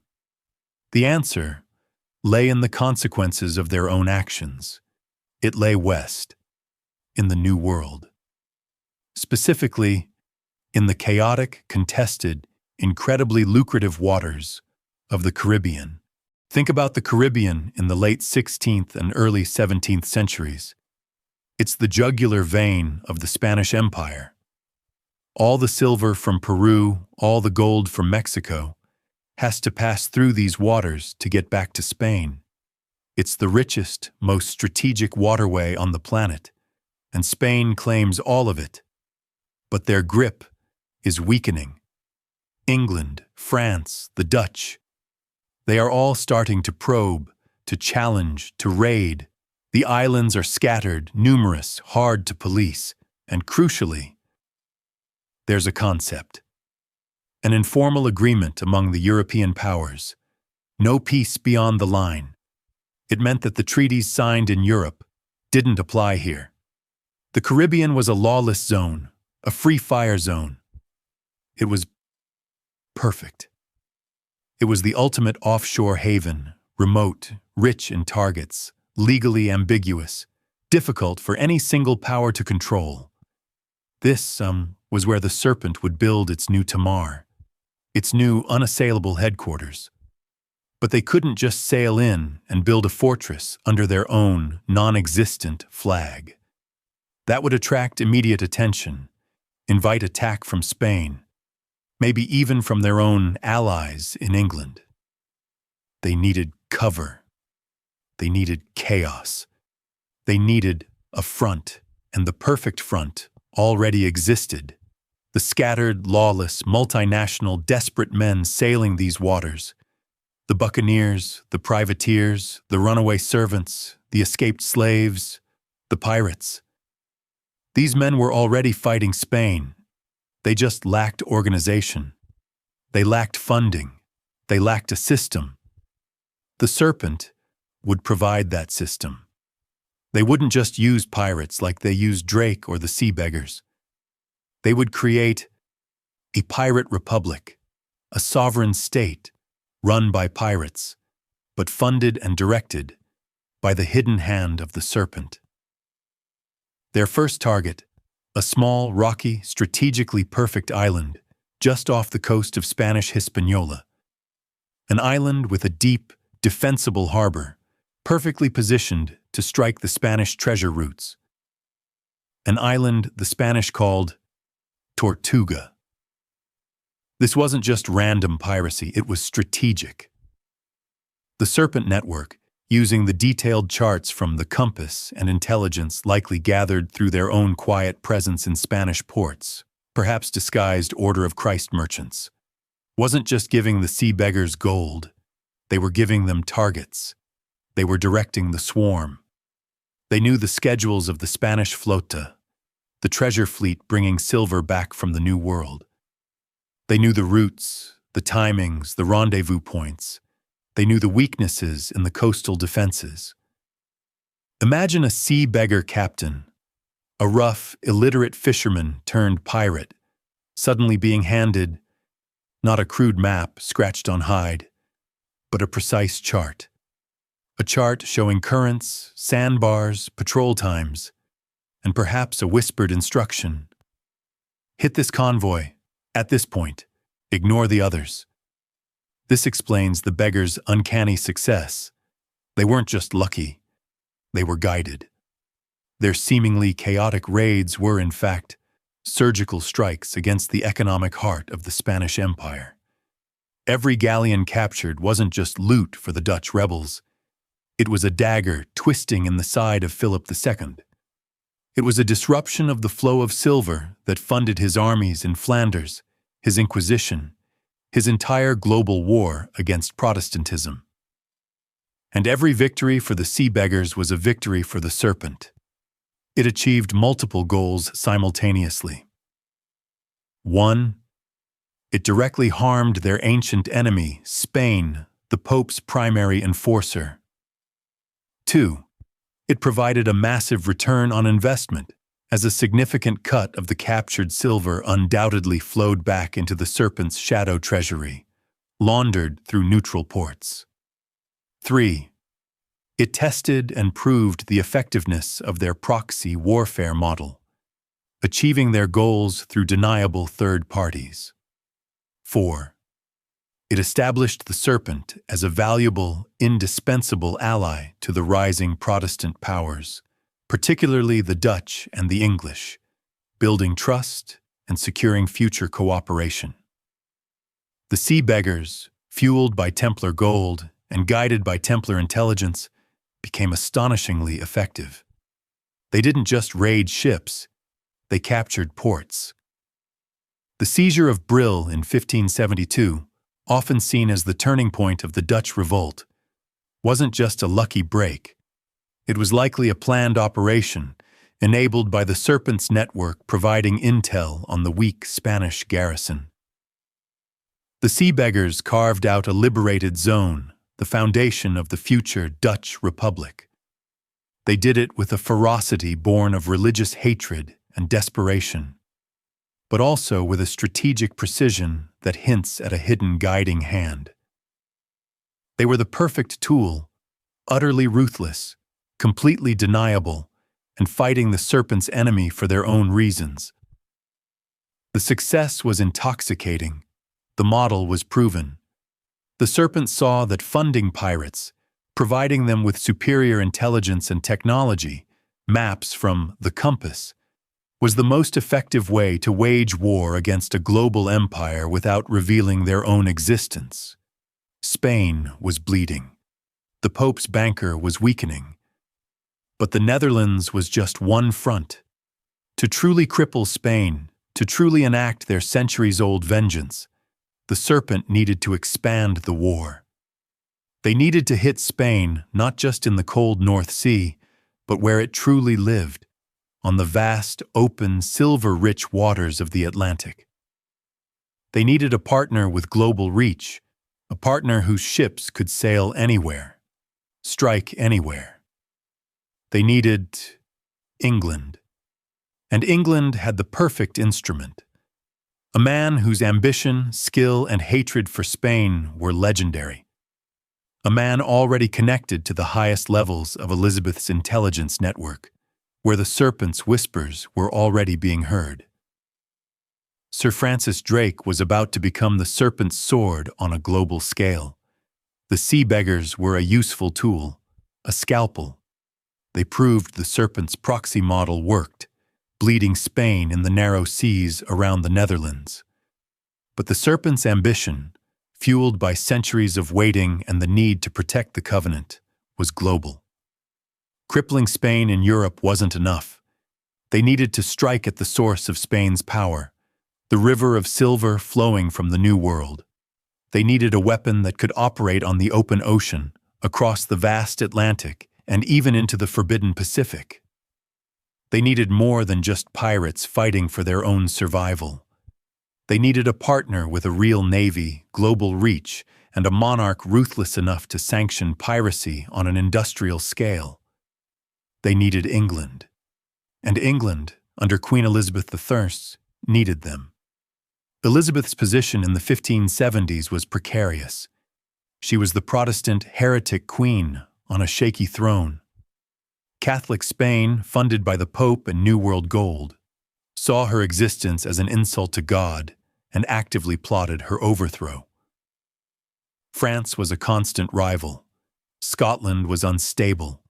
Ireland was rebellious. England was isolated, vulnerable, and comparatively poor. Elizabeth couldn't afford a direct, conventional war with the Spanish superpower. That would be suicide. But she could fight a different kind of war, a war of shadows, a war of plausible deniability, a war waged by privateers, state-sponsored pirates commissioned to attack Spanish shipping, legally sanctioned thieves who would split their plunder with the crown. It was risky. It was morally ambiguous. And it was brilliant. It allowed England to bleed Spain's treasury, gain vital naval experience, and project power far beyond its means, all while maintaining a thin veil of official peace. But to wage this privateering war effectively, Elizabeth needed more than just permission slips, letters of marque. She needed capital to fund the voyages. She needed intelligence on Spanish movements. And she needed captains, men of exceptional skill, courage, and ruthlessness. Men willing to sail into the jaws of the Spanish Empire and bite. And the greatest, most audacious, most successful of these sea dogs was a man from Devon, low-born but burning with ambition and a deep personal hatred for Spain. Francis Drake. History remembers Drake as a national hero, the quintessential English bulldog, fiercely loyal to his queen, the man who singed the King of Spain's beard. And maybe he was. But was that the whole story? Look deeper. Drake wasn't just a talented sailor operating on his own. He was intimately connected to the very heart of Elizabeth's government, specifically to her spymaster, Sir Francis Walsingham. Walsingham was the architect of England's shadow war against Spain, a man who built a vast network of spies across Europe, who mastered the arts of cryptography and disinformation, who believed that any means were justified to protect England and the Protestant cause. He was pragmatic. He was ruthless.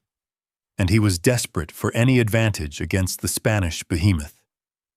Now imagine Walsingham, this master of secrets, receiving quiet overtures from certain Portuguese merchants or Genoese bankers, the Serpent's agents. They offer intelligence on Spanish fleet movements, details of harbor defenses drawn from centuries of Templar maritime knowledge. They offer access to charts, not the crude maps used by most sailors, but detailed portolans derived from the compass, showing currents and coastlines the Spanish themselves barely understood. And perhaps they offer funding, laundered through neutral banks, to help finance exceptionally risky voyages. What does the Serpent ask in return? The same deal they offered the Dutch, a share of the profits, safe havens for their anonymous ships, and above all, silence. For Walsingham, a man fighting a global superpower on a shoestring budget, this is an offer he cannot refuse. It's the ultimate intelligence coup. And who is the perfect instrument to execute the operations this alliance enables? Francis Drake. Drake has the skill. He has the ambition. And crucially, he has the hatred for Spain. Born perhaps from earlier encounters where Spanish treachery cost him dearly. He doesn't need to know where Walsingham's intelligence or funding comes from. He just needs the opportunity. The alliance is forged in the back rooms of Whitehall, sealed not with treaties, but with coded letters and bags of untraceable gold. Drake becomes, perhaps unknowingly at first, the operational arm of this joint venture between the English crown and the Serpent network. His early raids on Spanish shipping in the Caribbean become bolder, more successful, guided by intelligence that seems almost prescient. He sacks Nombre de Dios, captures the silver train across Panama, feats that stun the world and pour unprecedented wealth into England. But this is just the prelude. Walsingham and the Serpent have a far grander, more audacious plan in mind. A mission that will strike not just at Spain's wallet, but at its prestige, its global dominance. A mission that will require navigating waters no Englishman has ever sailed. A mission that will rely entirely on the secret knowledge held within the Serpent's archive. They are about to send Drake around the world. So the plan is hatched. In the deepest secrecy of Whitehall, Walsingham, perhaps meeting with a single unnamed envoy of the Serpent, lays out the objective. It's not just about raiding a few Spanish ports. It's about proving that Spain is not invincible.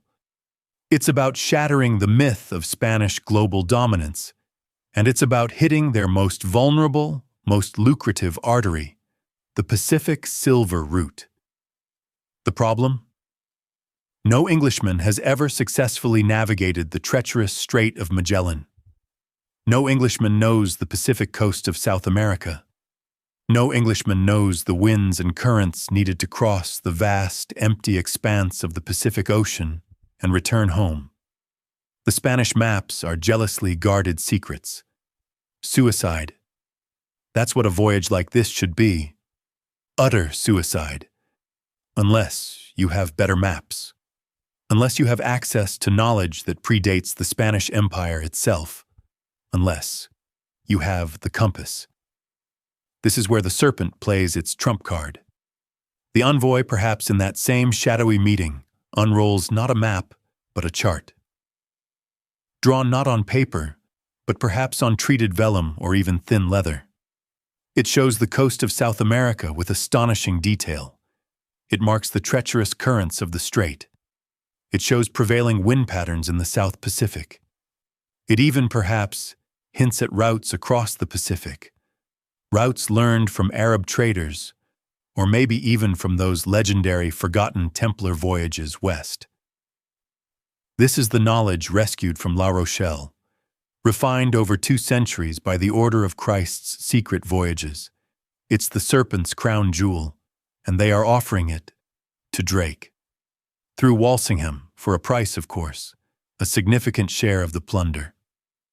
Continued safe harbor for Serpent ships in certain English ports, and perhaps a specific secondary objective for Drake, to retrieve something or make contact with someone on the far side of the world, a loose end from the Order's own hidden history.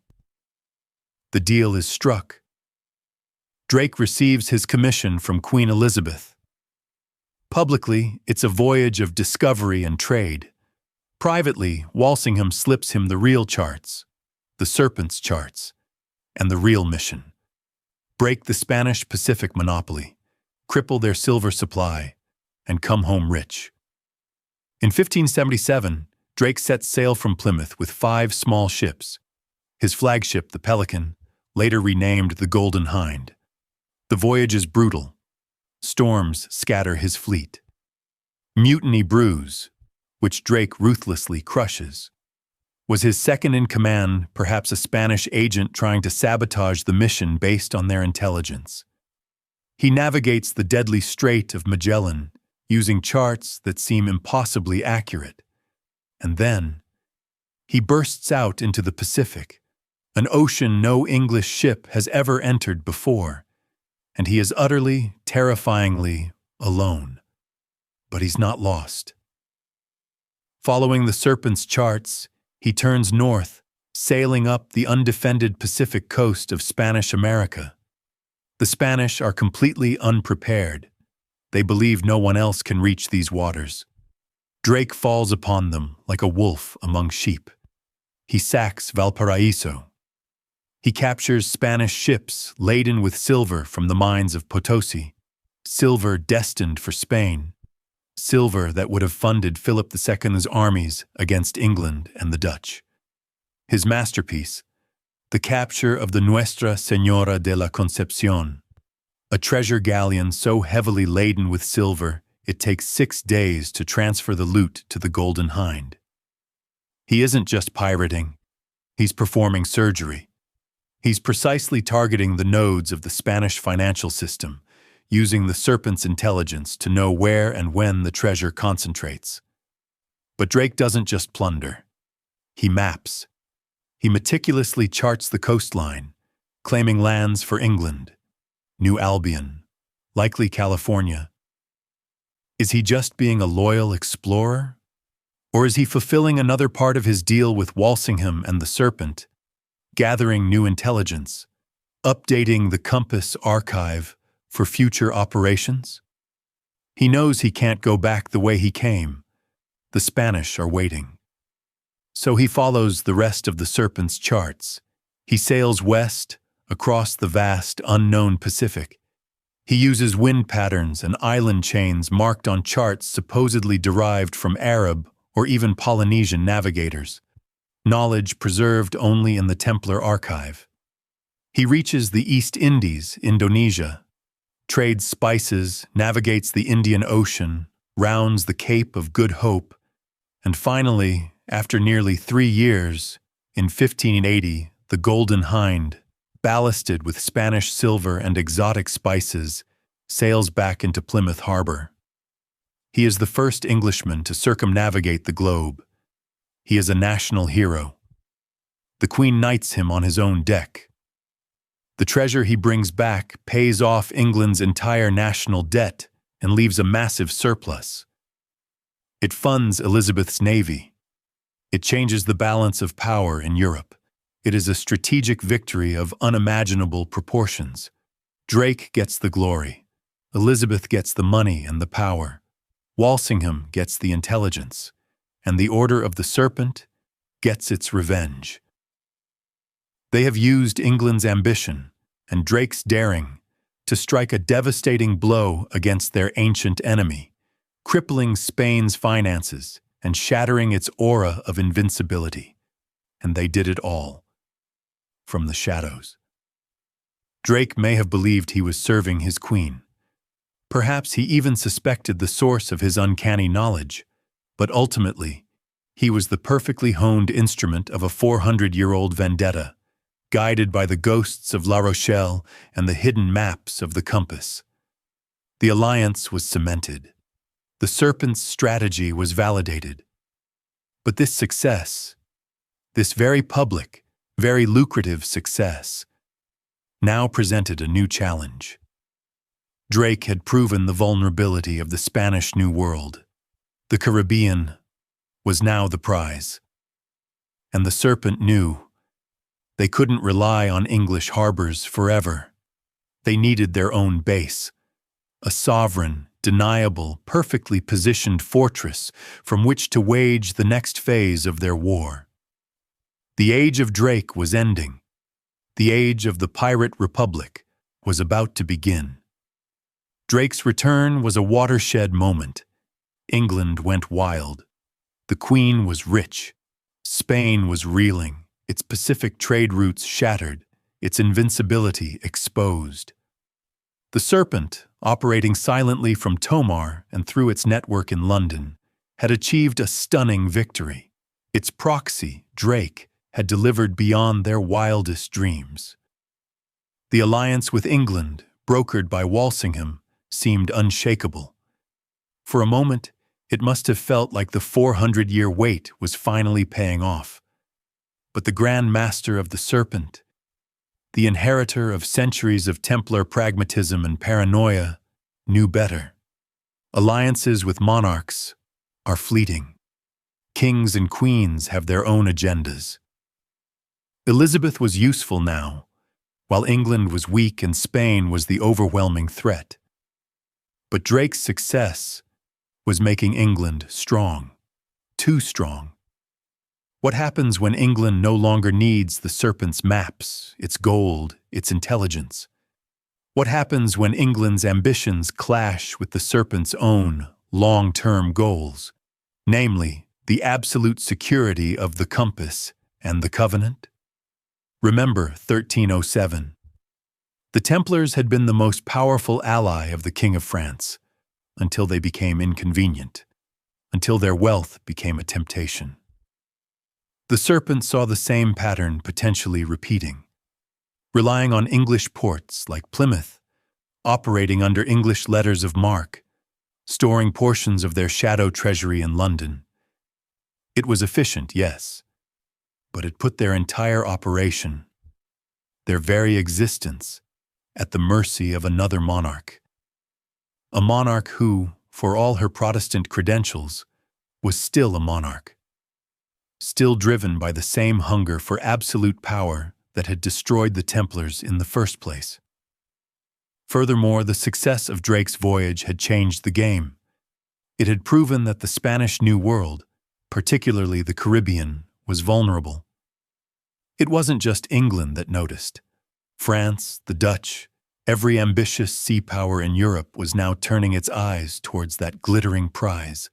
The Caribbean was about to become the epicenter of a new global conflict, a chaotic free-for-all. Relying on English bases in this new environment would inevitably drag the Serpent into England's wars, force them to choose sides in conflicts that had nothing to do with their core mission, protecting the Covenant and weakening Rome, Spain. They risked becoming just another pawn in England's imperial game. This was unacceptable. The Black Oath, the very soul of the Serpent network, demanded autonomy. They needed what the original Templars had briefly achieved with Cyprus, what the Hospitallers now had with Rhodes, and would later have with Malta. A sovereign base. A place beholden to no king, no queen, no pope. A place where their ships could operate under their rules, where their treasury could be secured beyond the reach of any royal tax collector or inquisitor, and most importantly, where the Covenant, that ultimate sacred secret, could be guarded without compromise. But where? Europe was out of the question, too crowded, too politically entangled. Africa? Controlled largely by their public face, the Portuguese Order of Christ, potentially risky. Asia? Too far, logistics impossible. The answer was staring them in the face, marked clearly on the charts of the compass, the very place they were already destabilizing through proxies like Drake, the place that was rapidly becoming the focus of global conflict, wealth, and chaos. The Caribbean. It was perfect. A vast archipelago of thousands of islands, many uninhabited or sparsely populated by native tribes decimated by Spanish diseases. Coves, hidden bays, intricate channels known only to the most experienced navigators. And crucially, that unwritten law. No peace beyond the line. European treaties didn't apply here. It was a legal gray zone, a pirate's paradise, a smuggler's dream. It was the ultimate offshore haven, centuries before the term was invented. Here, nestled among the contested islands claimed by Spain but impossible for them to truly control, the Serpent could carve out its own invisible territory. Not a kingdom, not a colony, but a network of secret bases, supply depots, and intelligence hubs. They wouldn't plant a flag. They would operate between the flags. They needed a headquarters, a central node. An island that was strategically located to strike the Spanish treasure routes, easily defensible, yet small enough to avoid attracting too much official attention from the major powers. They needed a place where they could land their ships, careen them, store their loot, their operating capital, and perhaps, just perhaps, create a secure vault for the Covenant itself, moving it from the relative insecurity of Tomar to a place utterly beyond the reach of European politics. Looking at the charts derived from the compass, the choice becomes obvious. An island just off the northwestern coast of Spanish Hispaniola. Small, mountainous, difficult to assault, with a superb natural harbor on its western side. An island the Spanish barely bothered with, using it mostly as a place to hunt wild cattle. An island called Tortuga. It was perfect. Remote enough for secrecy, yet close enough to the Windward Passage, the main route for Spanish galleons heading back to Europe. Here, the Serpent decided they would build their new Tomar. Not a stone fortress blessed by a pope, but a hidden stronghold built with shadow gold and defended by anyone desperate enough, skilled enough, and hateful enough of Spain to take their coin and follow their orders. They wouldn't send knights in shining armor. They would recruit the outcasts, the buccaneers already hunting Spanish cattle on Hispaniola, the French Huguenots fleeing religious persecution, the English and Dutch sailors jumping ship, the runaway slaves seeking freedom. They would forge this disparate, desperate mass into a tool. They wouldn't just fund pirates anymore. They would organize them. They would weaponize them. They would give them a base, a system, and a code. The foundations of the pirate republic were about to be laid. And perhaps, deep within the humid jungles of Tortuga, a new vault was being prepared, ready to receive the Serpent's most precious cargo. So, Tortuga, a rugged, insignificant speck on the Spanish maps. Perfect. But how does the Serpent, a secret order operating from Portugal and through cutouts in England, establish a base here? They don't send knights planting banners. That's the old way. The Serpent way is influence, manipulation, funding. They look at the existing ecosystem. Who's already there? The buccaneers, French hunters mostly, living wild on Hispaniola, smoking meat on wooden frames called boucans. They hate the Spanish, who periodically try to wipe them out.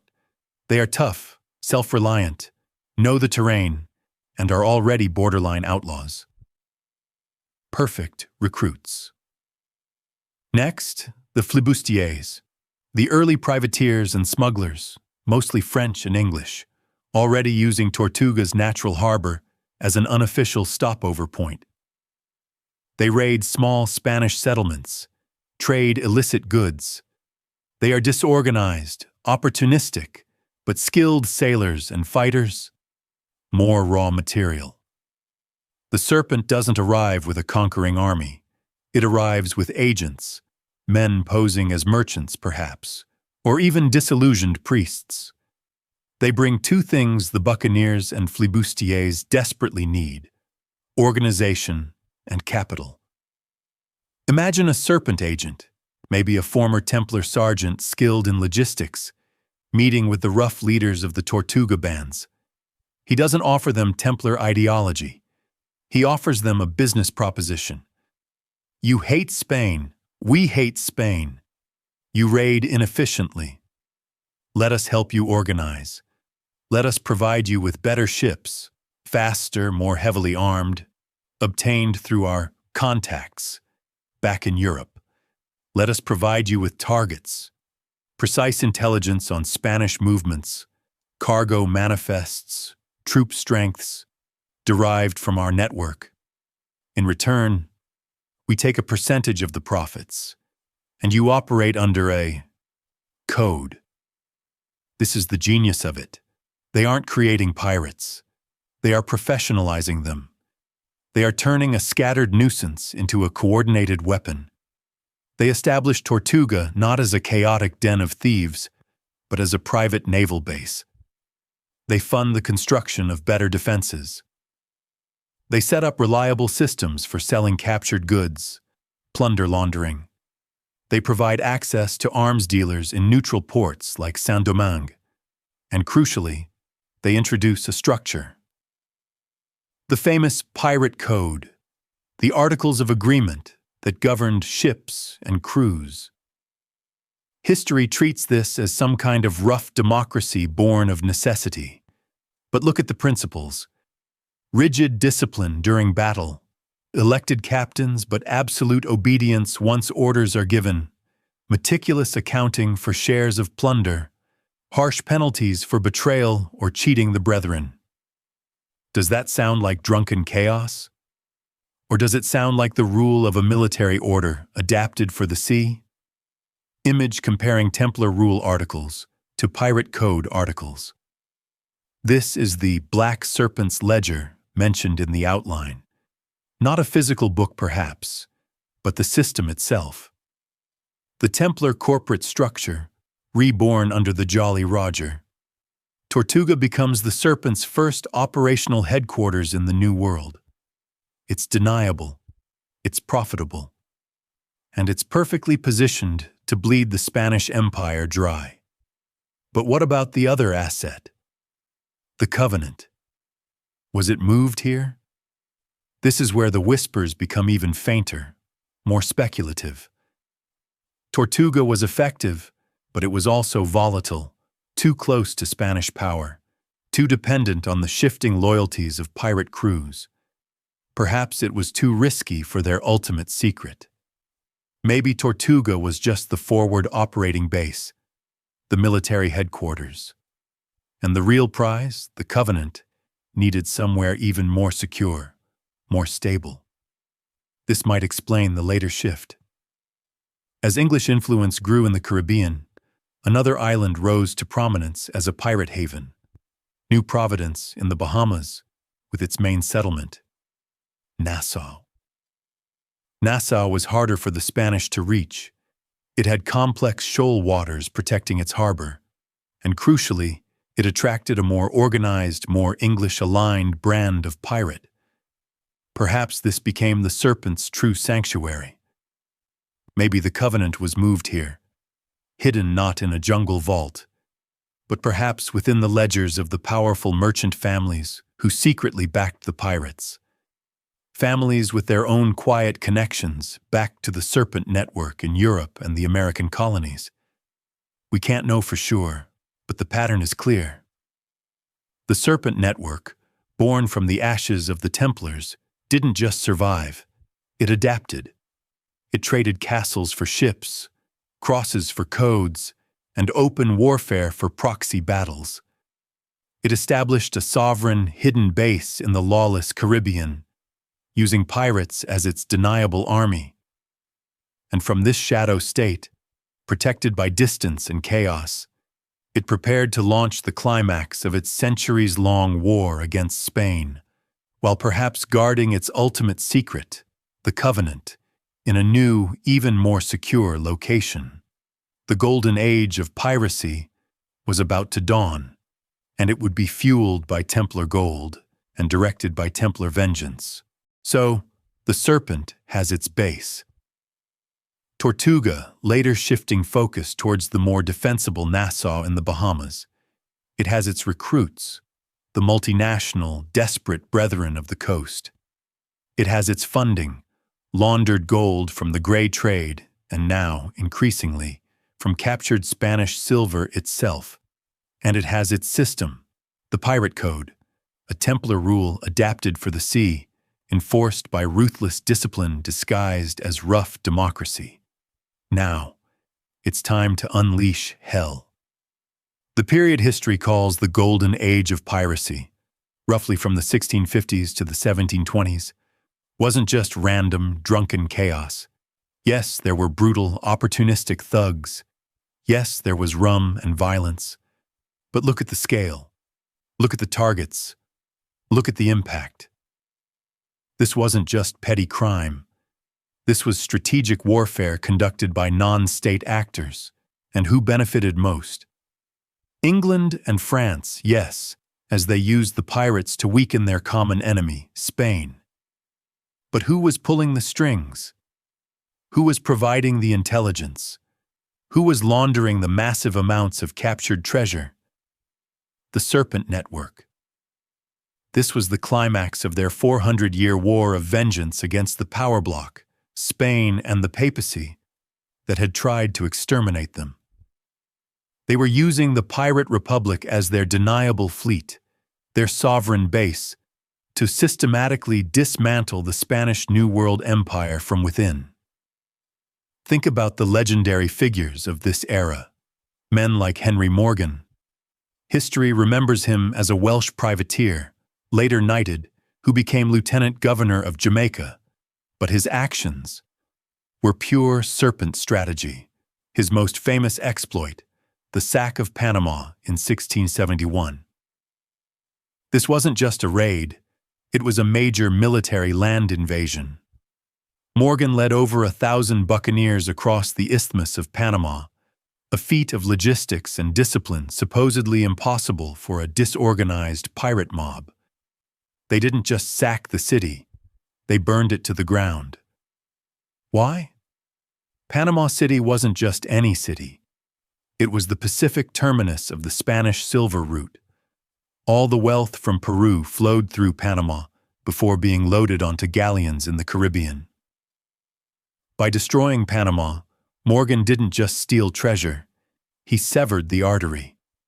He dealt a strategic blow to the Spanish Empire that took decades to recover from. Was this just luck? Or was Morgan perhaps knighted by an English king grateful for the results, but deliberately blind to the methods? operating with intelligence and funding provided by the Serpent network. Was he perhaps even an initiate? His level of organization, his strategic targets, his ability to command absolute loyalty from notoriously unruly buccaneers. It all points to something more than just personal charisma. He operated like a grand master, not just a pirate captain. Or consider figures like Blackbeard, Edward Teach. History paints him as a terrifying madman, cultivating an image of demonic fury. But look at his operations. He didn't just attack random ships. He blockaded entire ports, like Charleston, South Carolina in 1718. He held a city hostage. That requires logistics, intelligence, coordination. Was his terrifying image just an image? A calculated act of psychological warfare, perhaps taught by the Serpent, designed to paralyze opponents with fear before a shot was even fired? Was he less a madman and more a highly effective admiral in the Serpent's private navy? These weren't just isolated incidents. The sheer scale of piracy during this golden age was staggering. At its peak, the pirate republic based in Nassau could likely field more ships and experienced sailors than the entire British Royal Navy stationed in the Americas. They operated with impunity, striking Spanish settlements from Florida to Venezuela. They captured treasure fleets worth millions. They created an alternative power structure in the Caribbean, one that answered to no king, no empire. It was, in effect, the Ordensstaat reborn, not as a land-based state run by knights, but as a sea-based state run by the Serpent through its pirate proxies. This was the Serpent's dream realized, a sovereign, wealthy, deniable base from which to wage its eternal war, all while keeping the Compass and the Covenant safe, perhaps now secured in the hidden vaults beneath Nassau's burgeoning merchant houses, guarded by men sworn to the code. But this very success, this very peak of power, carried the seeds of its own destruction. The Serpent's war against Spain was too successful. Spain was weakening, but other powers, particularly England, were growing stronger. And empires have no permanent friends, only permanent interests. Furthermore, this concentration of power, wealth, and forbidden knowledge, the Compass, the Covenant, in one place, Nassau inevitably attracted attention, not just from rival pirates, but from the Serpent's oldest enemy, the one rival corporation that had also survived the centuries, the ones who had inherited the Templars' land, while the Serpent inherited the sea. The Knights Hospitaller, now known as the Knights of Malta. Remember them? They hadn't gone away. They were also a sovereign naval power, operating from their fortress island of Malta, and their secret mission, inherited along with the Templar castles, had always been to hunt the fugitive Serpent network and reclaim the lost archive. Now, with the pirate republic at its zenith, the Knights of Malta receive intelligence, perhaps from captured pirates, perhaps from their own spies within the Serpent network. They learn or suspect that the true Templar legacy, maybe even the Covenant itself, is hidden in Nassau. The hunt, which had gone cold for centuries, was suddenly hot again. The Golden Age wasn't just a war against Spain. It was about to become the next bloody chapter in the secret war between the Serpent and the Cross, perhaps some of the most brutal, unexplained naval battles of the era. The ones fought between pirate flotillas and mysterious, well-armed, unknown ships flying no colors, weren't random encounters. Perhaps they were skirmishes in this hidden war, as Hospitaller agents, maybe operating undercover as Spanish guardacostas, or even rogue privateers themselves, probed the defenses of Nassau, hunting for the Serpent's ultimate secret. The conflict was escalating, becoming dangerously overt. And the Serpent's own allies were starting to get nervous. The Serpent's war against Spain, waged through its pirate proxies, was a stunning success. For almost a century, they bled the Spanish Empire, disrupted its finances, and kept its military bogged down in the Caribbean, far from the religious wars in Europe. They achieved their revenge. They protected the covenant, likely now secured in a hidden vault beneath the bustling, lawless port of Nassau, and they grew immensely wealthy in the process. It seemed like the perfect system. A sovereign, deniable offshore corporation funding itself through perpetual, low-intensity warfare against its ancient enemy. But systems, especially shadow systems, are inherently unstable. They rely on a specific balance of power in the visible world, and in the early 18th century, that balance shifted dramatically. The key event, the War of the Spanish Succession, ending in 1713. This complex, continent-spanning conflict reshuffled the entire deck of European power. Spain, bled dry by decades of war and piracy, thanks in no small part to the Serpent, was broken as a global superpower. France, its ally, was exhausted. The winner, clear and undisputed, was Great Britain. England, now formally united with Scotland, emerged from the war as the dominant naval and commercial power on Earth.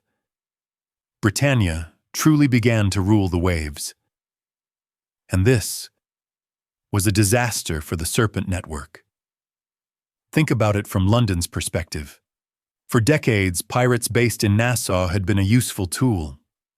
They attacked Spanish ships, weakening Britain's main rival.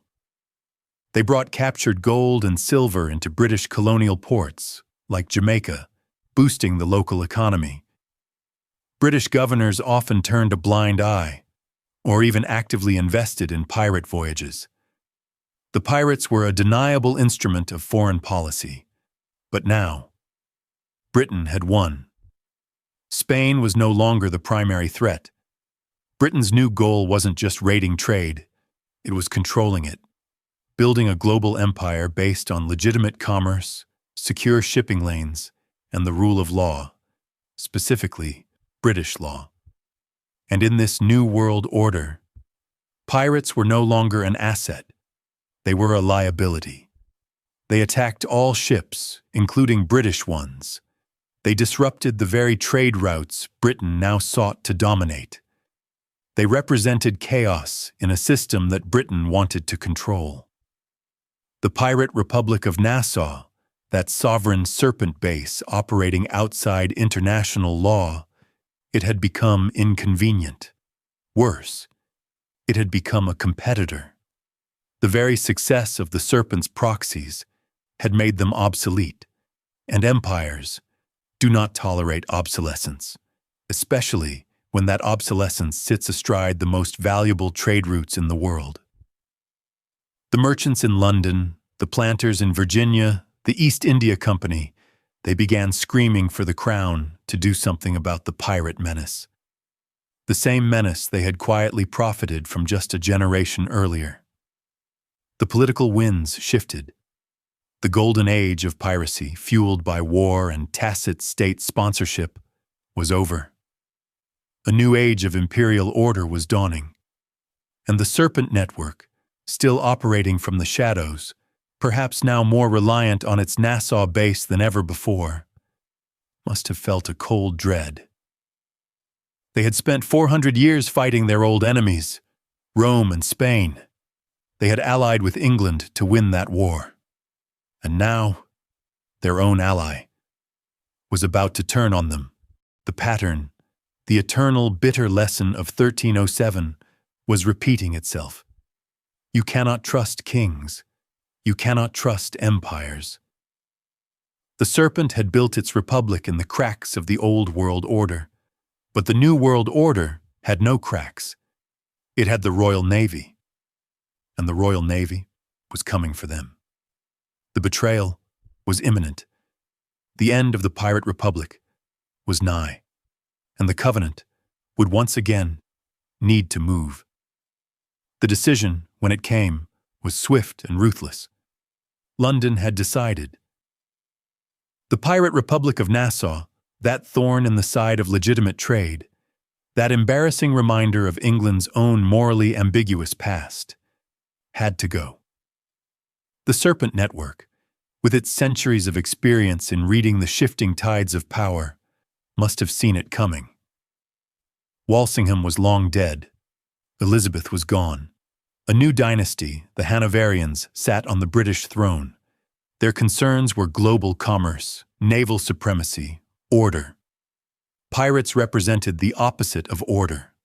And so, the very same government that had once quietly sanctioned Drake, the same imperial power that had benefited immensely from the pirates' weakening Spain, now deployed its full might to eradicate them.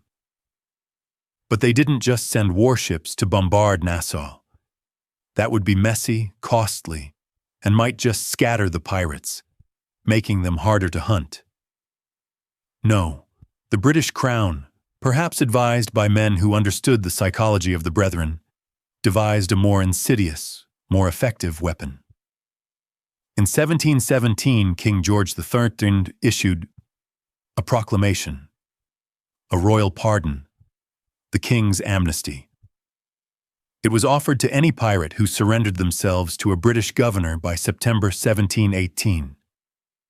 A full pardon for all past crimes, murder, piracy, treason, if they renounced their ways and swore allegiance to the crown. It was brilliant. It was diabolical. It struck not at the pirates' ships, but at their code. The Serpent network had built the pirate republic on a foundation of mutual interest, shared risk, and fierce loyalty against the established powers. The amnesty weaponized self-interest against that collective loyalty. It offered every pirate captain, every crew member, a choice. Continue the dangerous, uncertain life of an outlaw hunted by the increasingly powerful Royal Navy, or take the pardon, keep your accumulated loot, retire comfortably, perhaps even become a respectable plantation owner or merchant. It was designed to split the republic from within, and it worked perfectly. The news of the amnesty hit Nassau like a cannonball. The pirate republic, which had seemed so unified in its defiance, fractured almost overnight. Figures like Benjamin Hornigold, once a mentor to Blackbeard, saw the writing on the wall. They took the pardon. They retired. Some even turned pirate hunter, using their intimate knowledge of the network to hunt down their former brethren for the British crown, the ultimate betrayal. Others, like Charles Vane, remained defiant, spitting on the king's mercy, determined to fight to the end. And then there was Blackbeard, Edward Teach, perhaps the most famous, most feared pirate of them all. Was his infamous theatrical defiance, setting his beard on fire, cultivating a demonic image, just madness? Or was it a calculated attempt, perhaps encouraged by the Serpent, to rally the remaining hardliners, to shame those considering the pardon, to keep the Republic alive through sheer terror and willpower? If so, it failed. The lure of amnesty, combined with the credible threat now sailing towards them, was too strong. Because London didn't just offer a pardon, they sent the enforcer, a man uniquely suited for the task, Woodes Rogers. Rogers wasn't just some naval officer. He was a former privateer himself. He knew these waters. He knew these men. He arrived in Nassau in July 1718 with a small fleet of Royal Navy warships and the official commission as governor of the Bahamas. His arrival was the checkmate. Seeing the warships, seeing Rogers, a man they respected and feared, and tempted by the pardon, the majority of the pirates still in Nassau surrendered. Vane and a few others escaped, firing defiant broadsides as they fled, but it was over. Rogers took control of the harbor, expelled the remaining recalcitrants, and began transforming Nassau from a pirate republic into a British colonial outpost. The Serpent's sovereign base, the corporation's headquarters, was gone, dissolved. Not by a great naval battle, but by a clever piece of paper and a well-chosen governor. The Serpent network itself, the core, the men guarding the compass and the covenant, they weren't caught. They were too disciplined, too embedded. They likely saw the end coming months, perhaps years in advance. Rogers's arrival wasn't a surprise. It was the trigger. Just as the Grand Admiral had evacuated La Rochelle before Philip's men arrived, the keepers of the Serpent's true assets executed another evacuation. Where did they go? Not back to Portugal. That alliance was ancient history, and Portugal was now a declining power, increasingly under British influence. Not to France or Spain, their eternal enemies. No, the evacuation routes, likely planned long in advance using the knowledge within the compass, led west again. But not to uninhabited islands this time.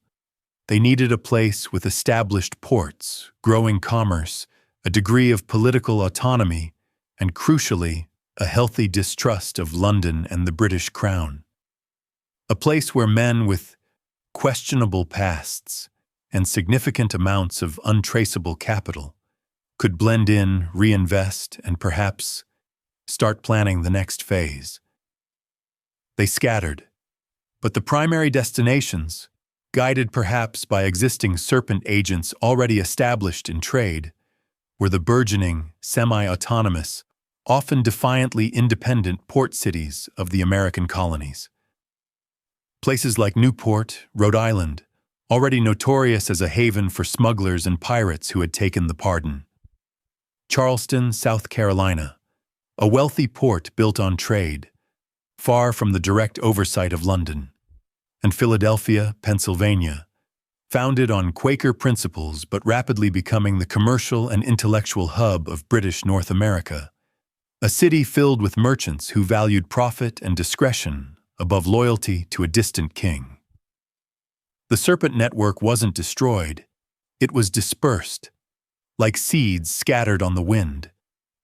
The pirates who refused the pardon, like Blackbeard, were hunted down and killed, providing the public spectacle of victory. But the real players, the Serpent's core operatives and their most precious assets, the archive, the wealth, and the covenant, simply melted away. They shed their pirate skin just as they had shed their Templar skin centuries before, and they prepared to become something new, something American.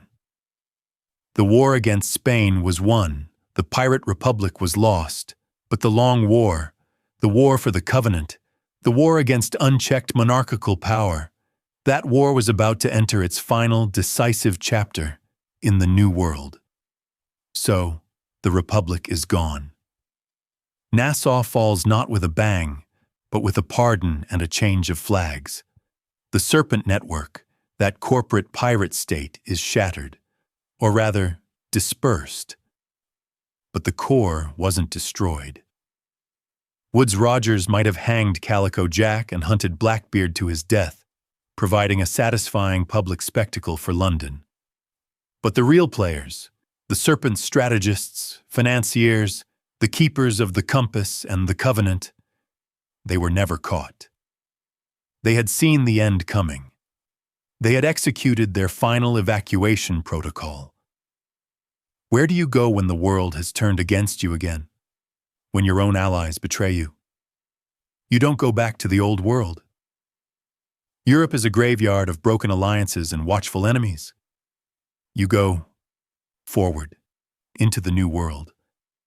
But not just anywhere. You need specific conditions. You need ports that are busy enough to hide in, but far enough from direct royal control to offer some autonomy. You need societies that are already, shall we say, flexible, when it comes to the king's laws and taxes. You need places where ambition, hard work, and capital matter more than old titles or papal decrees. You need the American colonies. And so, the Serpent survivors, along with their portable wealth, gold, silver, perhaps jewels laundered from decades of plunder, and their most precious assets, the compass archive, the Covenant, make their way, perhaps individually or in small, disguised groups, to the thriving, fractious, semi-independent port cities of British North America. Think about the destinations. Newport, Rhode Island. Founded on principles of religious tolerance, it had already gained a notorious reputation throughout the late 17th and early 18th centuries as a haven for smugglers and pirates. Many former brethren of the coast who took the king's pardon had already settled there, using their fortunes to become respectable merchants and ship owners. Newport was a town that understood discretion and didn't ask too many questions about where a man's initial capital came from. It was a perfect landing spot.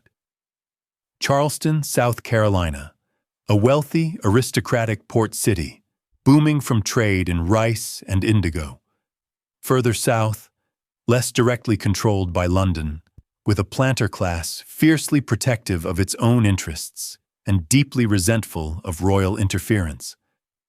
A place where wealth conferred power and connections mattered. Another ideal environment for men with capital and secrets to blend in and rebuild influence. Philadelphia, Pennsylvania. Perhaps the most interesting destination. Founded by Quakers seeking religious freedom, it was rapidly becoming the largest, most cosmopolitan, and intellectually vibrant city in the colonies. A hub of commerce, science, think Benjamin Franklin, and burgeoning anti-monarchical sentiment. A place where new ideas could take root, far from the watchful eyes of the crown and the church. The Serpent survivors arrive not as pirates, obviously. They arrive as experienced mariners, as merchants, with capital from foreign investments, perhaps even as religious refugees seeking a new start. They shed their old identities like snakes shedding skin. They buy warehouses. They invest in shipping ventures, legitimate ones now, mostly. They build networks. They marry into established colonial families. They become respectable. But they don't forget. The gold and silver plundered from Spanish galleons isn't buried on some deserted island. It's invested. It becomes the seed capital for some of the great merchant fortunes of colonial America. The skills honed over centuries, navigation, logistics, intelligence gathering, financial maneuvering, maintaining secrecy, these skills are now applied to building new enterprises in a new world. They become the quiet masters of the colonial maritime economy. And the ideals, the deep-seated distrust of distant kings, the belief in autonomy and self-governance learned during the Pirate Republic, the fierce independence forged in opposition to European empires, these ideals find fertile ground in the rebellious spirit already simmering in the American colonies. They don't create the American desire for independence, but they certainly amplify it. They fund it. They provide the networks and the know-how needed to challenge an empire. And what about the core assets? The compass, the archive of maps and knowledge? Perhaps its components are dispersed, held secretly within different families or lodges in these port cities, ready to be reassembled if needed. And the Covenant, that ultimate secret, the purpose behind it all, it too finds a new, secure home. Not in a stone vault this time, perhaps. Maybe it's entrusted to the guardianship of these newly established, powerful merchant families. Maybe its protection becomes the true, hidden purpose behind certain influential colonial societies or Masonic lodges that begin to flourish in Philadelphia, Boston, and Charleston. The Serpent network isn't gone. It has simply gone native. It has assimilated. It has become part of the very fabric of colonial American society, particularly in the bustling, independent-minded port cities. Its wealth is now legitimate American wealth. Its members are now influential American merchants and community leaders. Its anti-authoritarian spirit is now fueling the growing American resentment against King George III. They have found their final safe harbor, a place where their ancient grudge against European monarchy aligns perfectly with the aspirations of a new nation, and they are perfectly positioned, after 450 years of running, fighting, and adapting, to finally deliver the ultimate payback. The American Revolution is about to begin, and the ghosts of the Templar fleet are ready to finance it. So the Serpent network melts into the American colonies: Newport, Charleston, Philadelphia. They arrive not as conquerors or refugees, but as investors, as builders. They are men, and perhaps women, working behind the scenes through family connections, with capital. Capital whose origins are conveniently murky, attributed to West Indies trade or successful privateering. They bring skills, maritime expertise, financial acumen, a talent for organization, and an ingrained habit of secrecy. They integrate. They don't try to recreate Tortuga. That phase is over. They become pillars of the legitimate colonial economy, while never forgetting their true hidden purpose. And what of the most precious assets? The compass. That archive of secret maps and forbidden knowledge. It's likely too dangerous to keep in one place. Perhaps it's broken up. Key charts are entrusted to different families, different lodges in different cities. Copies are made, perhaps translated into new ciphers. The knowledge is preserved through distribution, a network redundancy learned from the near disaster of 1307. No single raid can ever again capture the whole system. But the covenant, that's different. Whatever it is, a document, a bloodline, a principle, it likely needs to be kept whole, secure, utterly hidden. Where do you hide the soul of a secret order in a burgeoning new world? Not in a fortress. America has few of those yet, and they attract attention. Not buried in the ground, that's for fiction. You hide it in plain sight, or rather, beneath plain sight. Perhaps the covenant finds its new sanctuary in the foundations of this new society. Maybe it's entrusted to the inner circle of a newly established Masonic lodge in Philadelphia, a lodge whose members include influential merchants, printers, like Franklin, and budding political theorists, all bound by oaths of secrecy that echo the old Templar vows. Maybe it's held within a specific family, one of the former pirate captains who has now become a shipping magnate, his lineage now sworn to guard this secret as their ultimate inheritance. Or perhaps the covenant isn't even physical anymore. Perhaps it's been encoded, transformed into a set of principles, an ideology woven into the very fabric of the emerging American identity. Principles of liberty, from kings and popes, self-governance, and the pursuit of knowledge, both practical and esoteric. Regardless of its form, the covenant is secured. It is planted in the fertile, rebellious soil of the New World. And the Serpent network, now disguised as respectable colonial merchants and civic leaders, assumes its new role. Guardians. They are no longer just fighting for survival or revenge. They are cultivating a new world, a world where the covenant can be safe. A world perhaps designed according to the principles hidden within their archive. They use their wealth, now growing through legitimate and perhaps still some gray market trade, to fund libraries, universities, scientific societies. They promote ideals of republicanism and enlightenment, subtly undermining the authority of the British Crown. They build networks of influence, not through overt force, but through commerce, marriage, and membership in influential clubs and lodges. They are playing the long game. They are creating the conditions for the final act. Because they know the conflict with England is inevitable.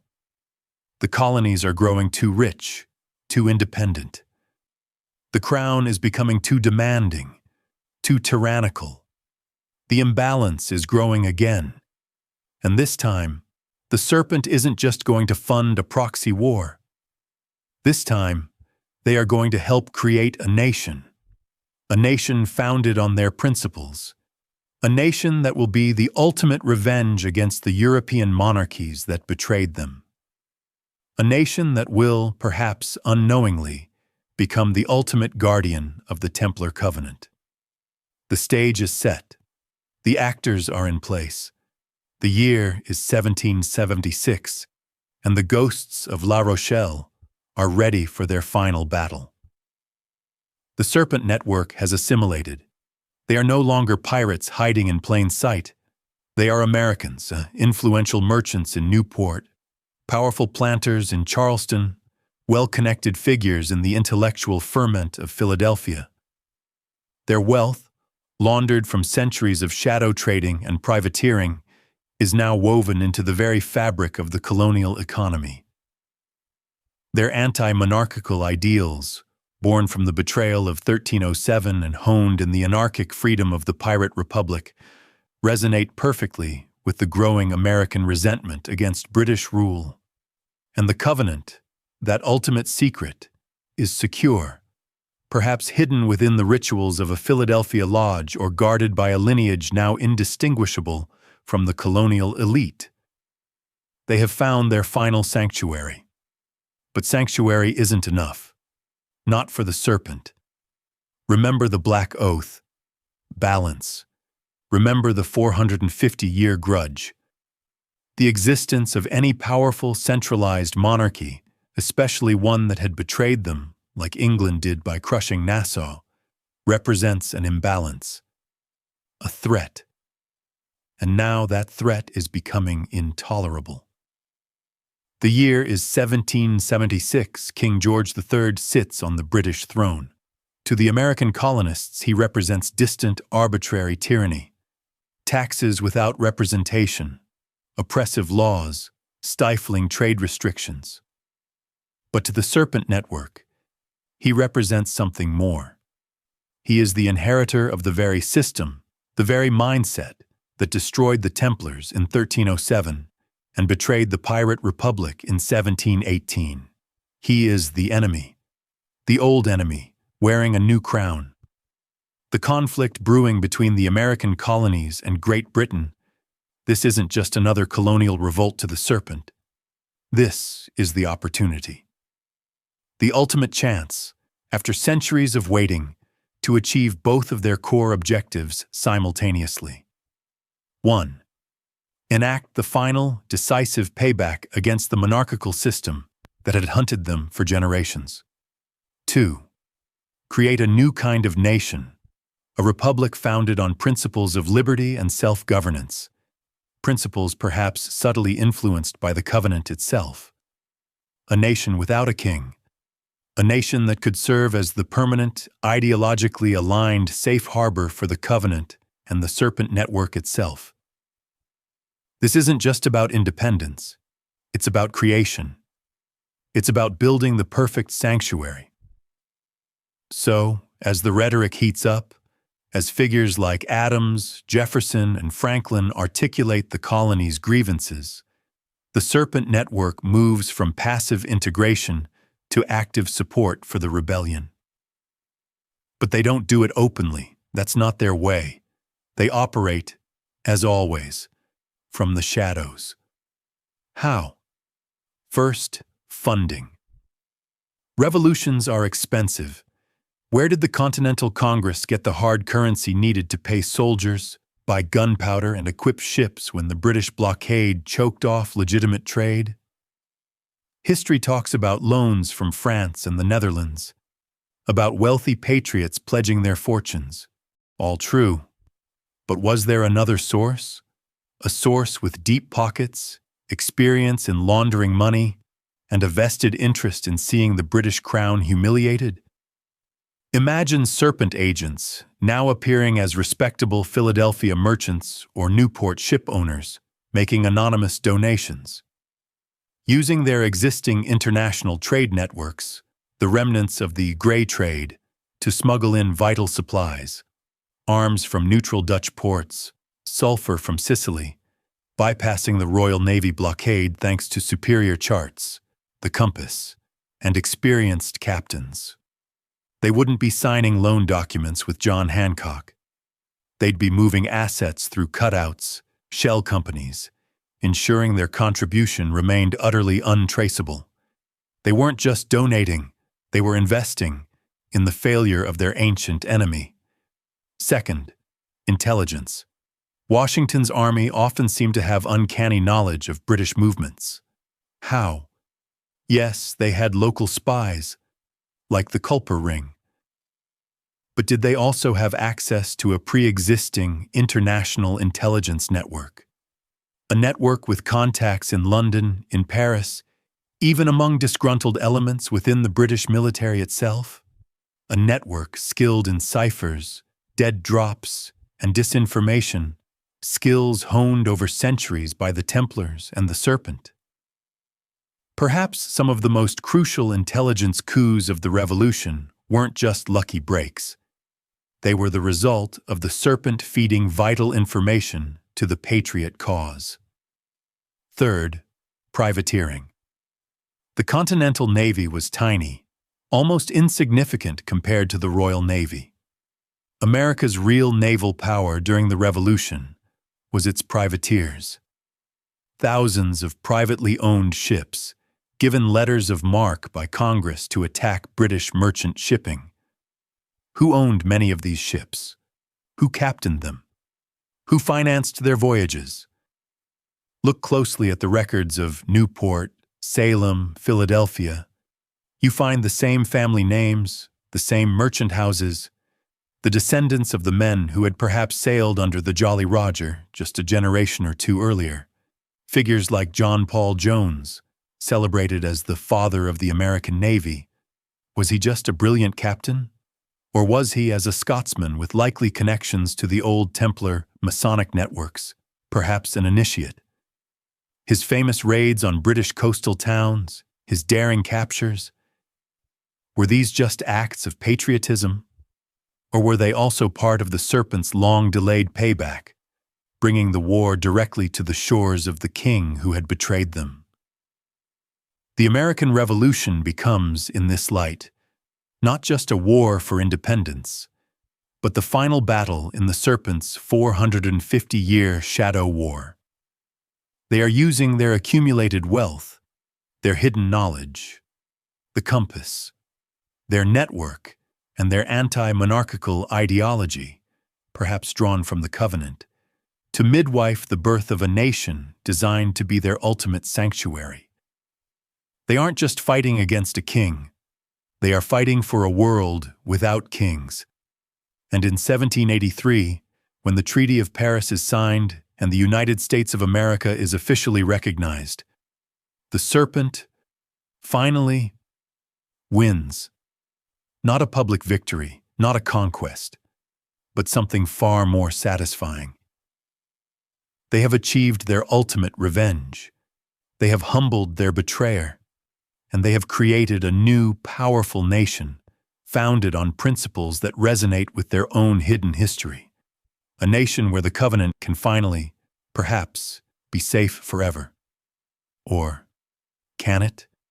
The war is won, the nation is born, but the Serpent's work, the work of the Guardians, is never truly over.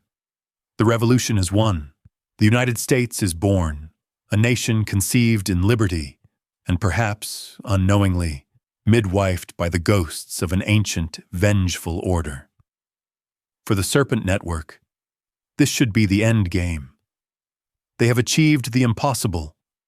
humbled their ancient monarchical enemies, and created a republic, vast, resource-rich, and ideologically aligned with their own anti-authoritarian history, where their ultimate secret, the Covenant, can finally be safe. It seems like the perfect retirement plan. Fade into the background. Become the quiet, respectable founding families whose origins are politely obscured by time and patriotic myth. Enjoy the fruits of victory. But the Serpent doesn't retire. Guardians don't retire. The Black Oath wasn't just about revenge or survival. It was about purpose. It was about protecting the Covenant and using the knowledge within the compass, the archive, to serve the balance, whatever that might mean in each new era. The American victory wasn't an end. It was a beginning. It provided the perfect base for the next, perhaps final phase of their centuries-long mission. So what happens to the network after 1783? They don't vanish, they simply become integrated. Deeply. The descendants of the Serpent members, the former pirates turned merchants, the financiers, the navigators, are now part of the American establishment. They are the founding families of Newport, Charleston, Philadelphia, Boston. Their wealth, built over generations, gives them immense influence. Their expertise in international trade, shipping, and finance helps build the new nation's economy.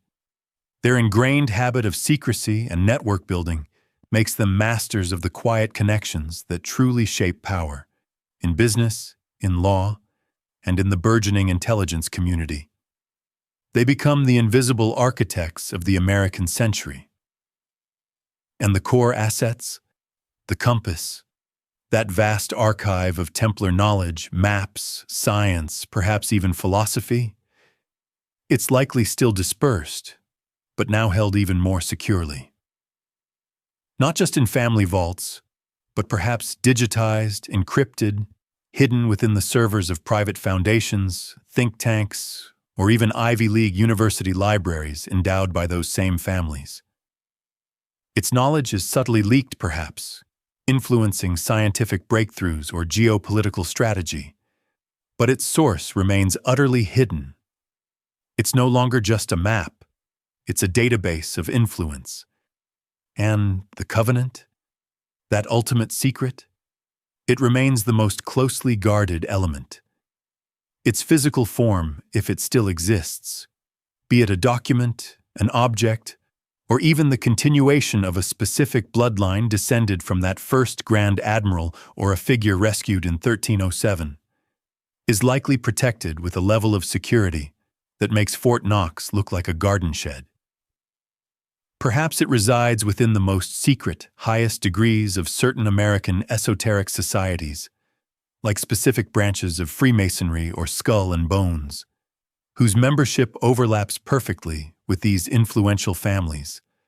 Or maybe its guardianship is simpler, more primal, passed down from parent to child within a handful of lineages who understand they are not just wealthy Americans, but custodians, guardians bound by a secret history and a sacred duty that transcends national loyalty. They are the modern Serpent network, not pirates, not knights, but powerful, invisible figures woven into the very fabric of American finance, intelligence, and political power. They no longer need to fight kings directly. They operate within the system they helped create. They ensure the balance, as they see it, is maintained. They protect the Covenant from all threats. Foreign powers, yes, but perhaps also from forces within America itself that might seek to misuse its power or forget the principles it represents. They are the hidden immune system of the republic they helped birth. But why? What is the purpose now? Revenge is achieved. Safety seems assured. Why continue this centuries-old secret mission? This brings us to the final layer of the mystery. What is the Covenant? If it's just an old document or a historical bloodline, Why guard it so fiercely in the 21st century? The whispers, the most esoteric interpretations of the Serpent's legacy, suggest something more profound. Perhaps the covenant isn't just about the past, it's about the future. Maybe it contains knowledge, scientific, philosophical, perhaps even technological, that the original Templars discovered. Knowledge deemed too dangerous for the medieval world, or even for our world, unless humanity reaches a certain stage of maturity or faces a specific existential threat. Maybe the compass wasn't just about sea routes. Maybe it contained maps of time, of possibilities. Maybe the covenant is a failsafe, a package of knowledge entrusted to this unbroken line of guardians, to be revealed only at a moment of absolute global crisis.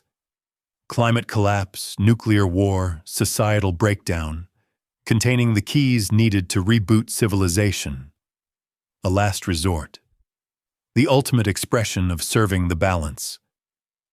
This is, of course, deep speculation, but it provides a motive powerful enough to explain 700 years of unwavering, silent dedication. The modern guardians aren't just protecting a historical relic. They are holding the emergency brake, or perhaps the ignition key, for the future of the world. They are the inheritors of a burden far heavier than gold or land. And their work continues in silence, unseen, waiting, watching the balance, guarding the covenant, until, or unless, the time comes. And so, we arrive at the end of our voyage. We've followed the wake of a ghost fleet for 700 years, from the burning pyres of Paris, through the shadow ports of Portugal, across the battlefields of the Reformation, into the heart of the Pirate Republic, and finally, into the very foundations of the American experiment. We've traced the evolution of an order, from Knights of the Cross to the Order of Christ, to the clandestine Order of the Serpent, and finally, perhaps, to the unseen custodians woven into the fabric of modern power. We've tracked their twin burdens, the compass, the archive of forbidden knowledge that allowed them to navigate the physical world, and the covenant, the ultimate secret, the sacred purpose that drove their endless, silent war. Now, standing here, in the quiet hum of the 21st century, we are left with the final, unavoidable question. What does it all mean? History offers us two distinct legacies, two parallel streams flowing from the same medieval source. First, there's the visible legacy, the one you read about in textbooks. The Knights Templar, arrested, condemned, dissolved, burned. Their castles given to the Hospitallers, their name becoming a synonym for heresy, conspiracy, and lost treasure. A tragic, romantic, finished story. Ash and memory. That's the official record. Closed. Done. But then, there's the invisible legacy, the one we followed tonight. The story whispered in the margins, encoded in symbols, buried in forgotten archives. The story of the system that survived, the fleet that escaped, the archive, the compass that guided them, the covenant that gave them purpose, the order that shed its skin again and again. Order of Christ, Order of the Serpent, Brethren of the Coast, American Founding Fathers, modern custodians. In this history, the Templars never died. They simply adapted. They became a process, a methodology, a self-perpetuating network dedicated to balance, secrecy, and the protection of something deemed essential for the future. This legacy isn't ash, it's a current, an invisible river flowing beneath the surface of the modern world, still shaping events, still guarding its ultimate secret. So, which is true? Is the serpent just a myth spun from wishful thinking and Masonic fantasy? Or is it a real, breathing entity, A 700-year-old corporation still operating from the deepest shadows of global power. Maybe. The answer isn't one or the other. Maybe the power lies precisely in the ambiguity. Maybe the Serpent network exists, but its true origins are now irrelevant. Maybe the modern custodians, the figures in finance, intelligence, technology, don't need a direct, unbroken lineage back to 1307. Maybe they simply inherited the blueprint, the system, the compass archive, now digitized and encrypted, the ethic of balance and silence. Maybe the Templar legacy isn't a bloodline, but a virus, an idea so potent, so useful, that it replicates itself in every generation that seeks power outside the conventional lines. And the covenant? What of that ultimate secret? If it is real, if it is being guarded by these modern custodians, what is its purpose now? Is it, as the whispers suggest, a fail-safe for civilization, a package of lost knowledge waiting for the right or the worst possible moment to be revealed?